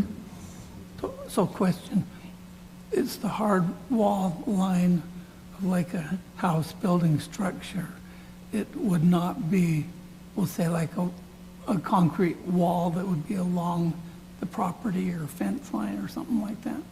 I mean, a fence Fences are entirely different. This would have to be something attached to the home, like part of the home structure. Okay. Yes. Okay, good. And apologies. Can you, sorry. Sorry, like a basement stairway concrete wall? Like if you're adding stairs for a walkout? Yes, it's basically, we're allowing any of these types of things outside of that front setback stairway to be in for this amount, rather than kind of trying to pick and choose different things that could go in. It's just anything could go in, but only this much and only this wide. Okay. So yes, foundation wall could come into the setback 5 feet for a certain width. A certain part of it. Yes. That kind of applies to like pie-shaped lots sometimes, right? Where people had that happen or needed to. I'm sure, honestly, we get requests for this all the time. So this is another kind of reason why it's coming up. Get what they can. A lot of people want to do basement stairs, or they have an ADU and are wanting to get a separate access to it, but their building envelope is already full. All right, do I have a motion? Sorry, just one last question. I didn't hear what you answered, Jerry, on, does this include the roof overhang? No, it doesn't. Okay. It does include support posts, and so if you have like a back porch that kind of comes out and the roof overhangs maybe 6 or 7 inches off of the support post, that doesn't matter, it's the support post. So you can only go so far without needing a support post. So I just have a comment. The conundrum with this is our current code, and we'll talk about this next time, I'll circulate a document, but imagine a property owner, and we have a lot of them, where the property line goes into the street. And the strict interpretation of this is, well, then I can put my, as long as I'm 15 feet away or 10 feet or whatever the number is. And we have some residents in Highland where they built right up to the maximum. So next to the sidewalk, you've got a building. But they're completely compliant with current code. Didn't we put in a request to change the setback starts from back of curb or something like that? We'll do that later. We talked about this earlier today, and I just connected. That's why Kelly asked me whether we could do this. And my response was yes. In fact, I know many cities that do this. How surprised we don't. Usually it's you measure setbacks, and you have options of from your property line, or from the asphalt, or the back of curb, whichever is closest to your home. Yes, and a wonderful person drafted a document saying exactly What do we have to do that. to get that to come to us? So may I make when we get to making a motion, can I do it now? Yes, we can do it right now with this definition of setback. So where it says property line in this little definition right here, you can propose that addition. All right, go ahead and give us that. Well, first of all, so do you guys understand? We don't know what's in the document he's talking about. Well, what's happened in the past is the setback has been, or the property line has been in the middle of the road, and so they went 25 feet off of that, which put the home 5 feet away from it. So now what we're trying to change here is that the setback we're asking for, the 25 feet starts from back of curb. Or whichever. Or back of sidewalk, or back of asphalt, just whatever is closest to the home. Because you have some areas where there is a parcel that goes into like the property center line line of is- the road, but there is no sidewalk. And so in that circumstance, you'd kind of be from like back of asphalt or whatever. Whatever's close, okay. Yeah. All right, do we have a motion? Can you go to the... before I'd like to make a motion, if that's okay. What is the most appropriate word? Is it back of asphalt or back of curb? Because either way, that's only about 3 or 4 inches. Maybe do all three. Call All of the out back above. of asphalt, Whichever back of is curb, closest. back of sidewalk too. Okay, I move that the... Did you want to say something, Trent? or- Okay, all right. I move that the Planning Commission accept the findings, recommend approval of the proposed amendment to the setback requirements in the R140, 130, and 120 zones, including the stipulation that the city code be amended to include the provision that any setbacks are the shortest distance between the property line and, oh no, not that. Yes. Or back of property line, or back of curb, or asphalt, whichever is. Or back of sidewalk. Or back of sidewalk, whichever is closest. That's a big difference, though. Back of sidewalk, you got 4 feet of planter, you got a 4 feet sidewalk. That's a huge thing. The call out of like back of asphalt, there are just some parcels where there is no sidewalk, and so it's just calling out, this is the closest thing that we can point out. But if there is all those, I just lost 10 feet out of my frontage potentially. So your Yeah. normal setback would be back of sidewalk anyways. That's how all of the rest of the subdivisions are developed. This is unique for these old parcels that haven't That there is developed no yet. sidewalk. For that clarification. I'll second your motion. Yes. Yes. Yes.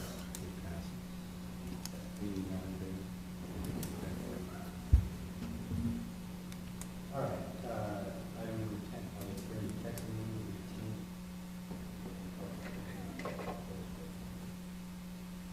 This is the last one.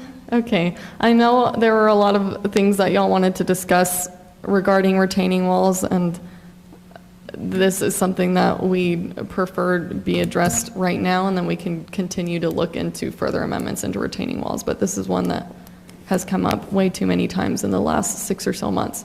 But we've been getting a lot of retaining wall permits for retaining walls adjacent to daylight basements or window wells, which for daylight basements, typically what people will do is they'll extend the foundation wall out further, so it's not considered a retaining wall, it's just part of the home, so there's no max height, it's just foundation wall. But it's kind of been popular to, instead of extending the foundation wall, they want something more sightly, and so they'll do rockery, and so they do a rock retaining wall instead, which obviously in order to meet that, typically people have 10-foot tall basement ceilings now, and they'll need 10, 11, sometimes 12-foot retaining walls to be able to accommodate that. To my understanding, the 6-foot max is intended to protect other people's properties. This is a retaining wall that's facing only the property owner themselves, only on their lot. You can't see the retaining walls from off the property.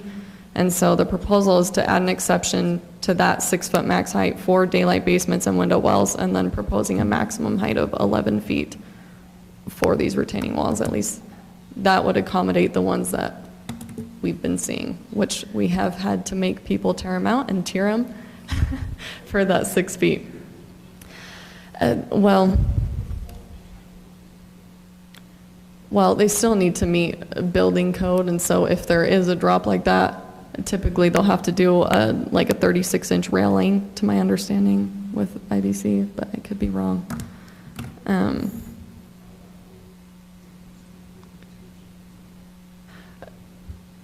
I could be wrong. This is...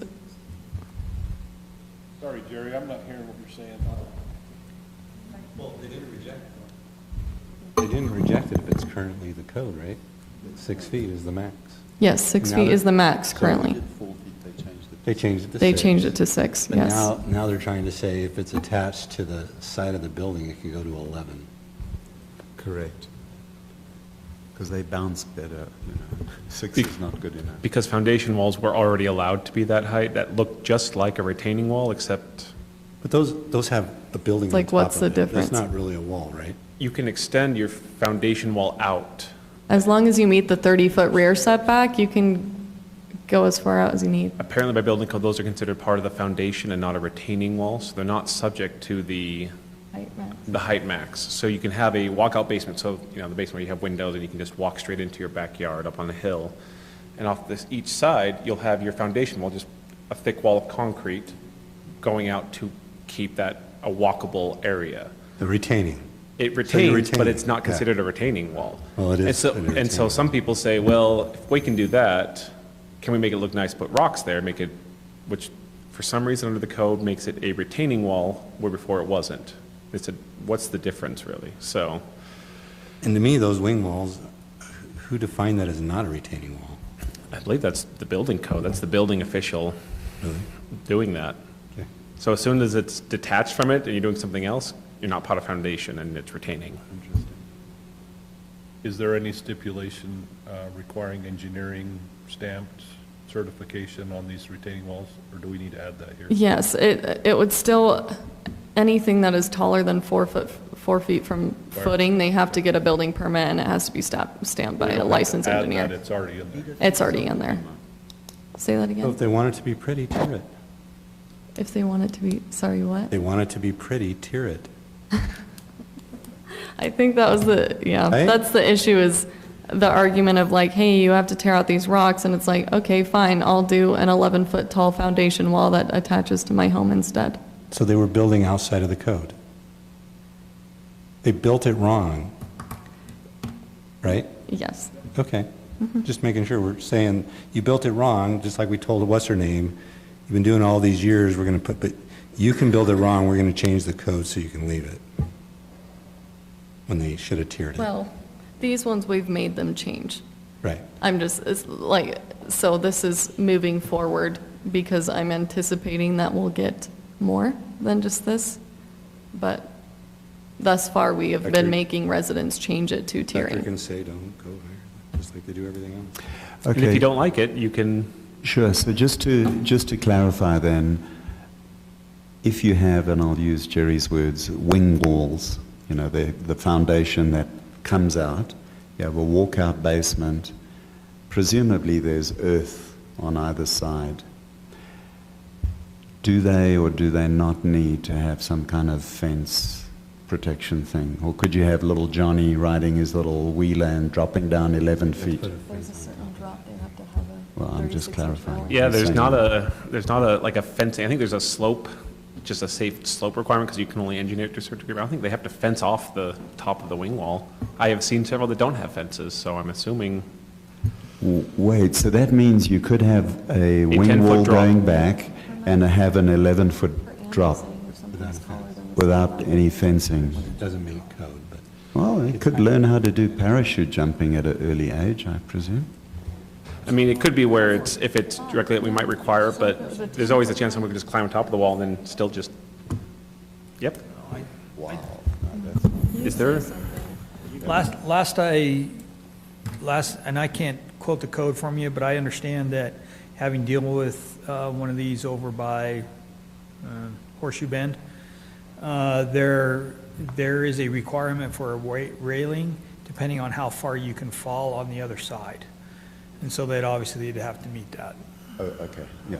Okay, so there definitely is a railing minimum requirement. Maybe the ones I saw were not built to code. Well, that's not uncommon. No, Yeah, because up there by that Blue Bison development, or kind of where the city has that little narrow stretch of land. that's over by Canterbury, Okay, or Canterbury. There are a couple of them that when I are recall. Yeah. similar steep drop-offs there that are pretty precarious. I know what you're talking about also. Yeah. So when they submit their plans and they want to put a rock wall, don't they show that on the elevation that it's not an 11-foot rock wall, that it has to be tiered? Are we not catching that on the plan when the guy goes out to build it? What's going on? They're not getting permits. They're just doing it. I wouldn't be surprised if they submitted plans for the wall. Telling them Yeah, it's one of those after the things. fact, just said, oh, we can do rocks because our contractor said that's fine. Then they and then can we rip tell it them to out. rip it out, and they do. then they rip it out. Wow. I don't want to change the code because I feel bad I'm telling somebody to rip something out they didn't have a permit to do. Then we don't have to change the code. All right. I'll let you guys. Any comments on that? I think this is crazy that we're allowing a 11-foot drop. You know, worst case scenario. I don't like this Which, at all. whether you make the amendment or not, that's something that is still allowed if it's a foundation wall. If it's a foundation wall. But if you pass this, you're saying you can do an 11-foot drop with a foundation wall and a rock wall. Wow. Well, we got to, in my humble opinion, I don't like this at all. Foundation wall, I don't like it. Rock, I don't like it. Any version of it that allows such a steep drop. Because the only reason we have this tiered, you know, like 1 foot up, 1 foot over, or 4 foot or 6 foot thingamabobber, is to protect the kids and or doddery adults like me, I suppose. But they're saying the 11-foot foundation is not a retaining wall because it's attached to that. That's why it can do the 11 feet, which I disagree. I think it is a retaining. It's retaining. Yeah. Just because it's attached to the house. I agree with you. But I don't want to. I guess I don't see an issue here because it is the same thing. It's just choosing the materials you use, and it has to be engineered and it has to be safe. Using that I get your definition about it's a retaining wall. Well, you could also say your entire foundation's retaining wall because it's retaining the dirt from falling in your house. That's just the simple logic. I didn't mean to be flippant there, but But I also think a foundation 11-foot wall is a lot more stable than a rock 11-foot wall. I agree 100%. Should actually fall It off. The has to be foundation's- engineered. Well, And there's if no- it's I don't think there is engineered, engineering. That's one thing. If it's just somebody stacking rocks, that's not allowed. How do you engineer stacked rock? They just stack it at a certain slope, right? Well, they have to do. It's the angle of Do soils a lot of tests, different they have to drainage compact it reports, and. Yes, yes. This is just a little example of a stairwell. Well, the stairwell, we understand. Show us Well, a- that's show us a what retaining this is. This is a little daylight access from the basement. This is what that is. So this is probably about 9 or 10 feet tall. That is not what we're talking about, though. Well, this is talking that about the- foundation we're wall that's talking- extending out I know, that but that's- exceeds that height. That has a staircase in it. It has to have that. And Well, they put the ladder around it. The rail around it. A retaining wall, wing wall, is totally different than that. How is a kid going to get on top of that tall part back there? He doesn't. A retaining wall, he's right there.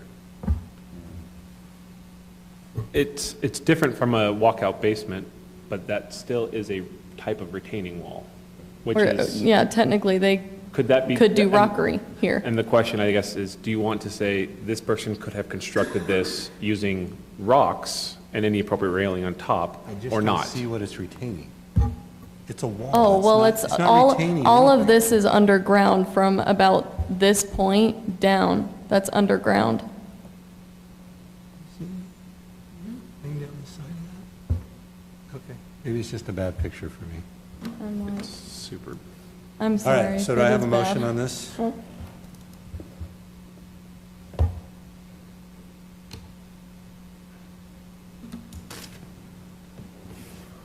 I move that the planning commission accept the findings and recommend approval of the proposed amendment to section 3-612 fences, retaining walls, theme and screen walls relating to the daylight basements and window wells. A second. Wait a minute, we were saying that window wells weren't a part of this? Can you, oh, I thought you'd said that window wells were not a part of this. no, it is a part of, yes, it is. It's not a part of the setback, Yes, it's not included in the setback encroachments. Okay. But it is part of Gotcha. the proposed motion, or the proposed amendment. I seconded it. Oh, now we have a second. Let's vote on this one, I guess. All right, Trent? Yes. Jay? Yes. Claude? Yes. Audrey? Yes. Christopher? Yes, if it's safe. I mean, I hate the idea of having. Yes, it Has is. to be engineered, deems it's. No, yeah, and I'm not talking about the safety of the wall, the engineering. I'm more concerned about if little, Regulating stupid. So yes or no? Well, if there's no requirement to have a railing on the top of it and it's level with the ground, that means that we are, by approving this, that we're approving an 11-foot drop. So you could have a wing wall coming out of your basement, ground on the top, there's no fence requirement on the top, and you could mow your lawn and accidentally go straight down. Already legal now. We're just saying we're not regulating the material. No, I think what Nathan said was, if the other side of the fence has X amount of feet drop, you have to put a rail there. Confirm? Rob said he's just seen homes that don't have it. Yes, I think. Does have to have a What we will do is, I think those are very proper comments, both the engineering and the railing. We'll make sure that's passed on to the council, and we'll have Please, better yeah, data but on that. yes, We'll I have the agree, info. yeah. Thank Yes. you. That would be good. Okay, so are you a yes? Definitely yes. Yeah. I'm a no. All right. Planning and staff communications. So when's our next meeting? 4 months from now or 3 months from now? Y'all tell me. Is this quarterly now? Is that what we're doing? We actually do have two that we're planning on bringing to the July 26th Planning Commission, so All right, 2 what? there are more text amendments, I'm sorry, but Oh, I thought it was So They're July time platted, 26th. sensitive. something platted. All right. All right, do we have a motion to adjourn? Please, let's go home. I move to go home, please. Second. All those in favor? Yeah. Yes. Thanks, everybody.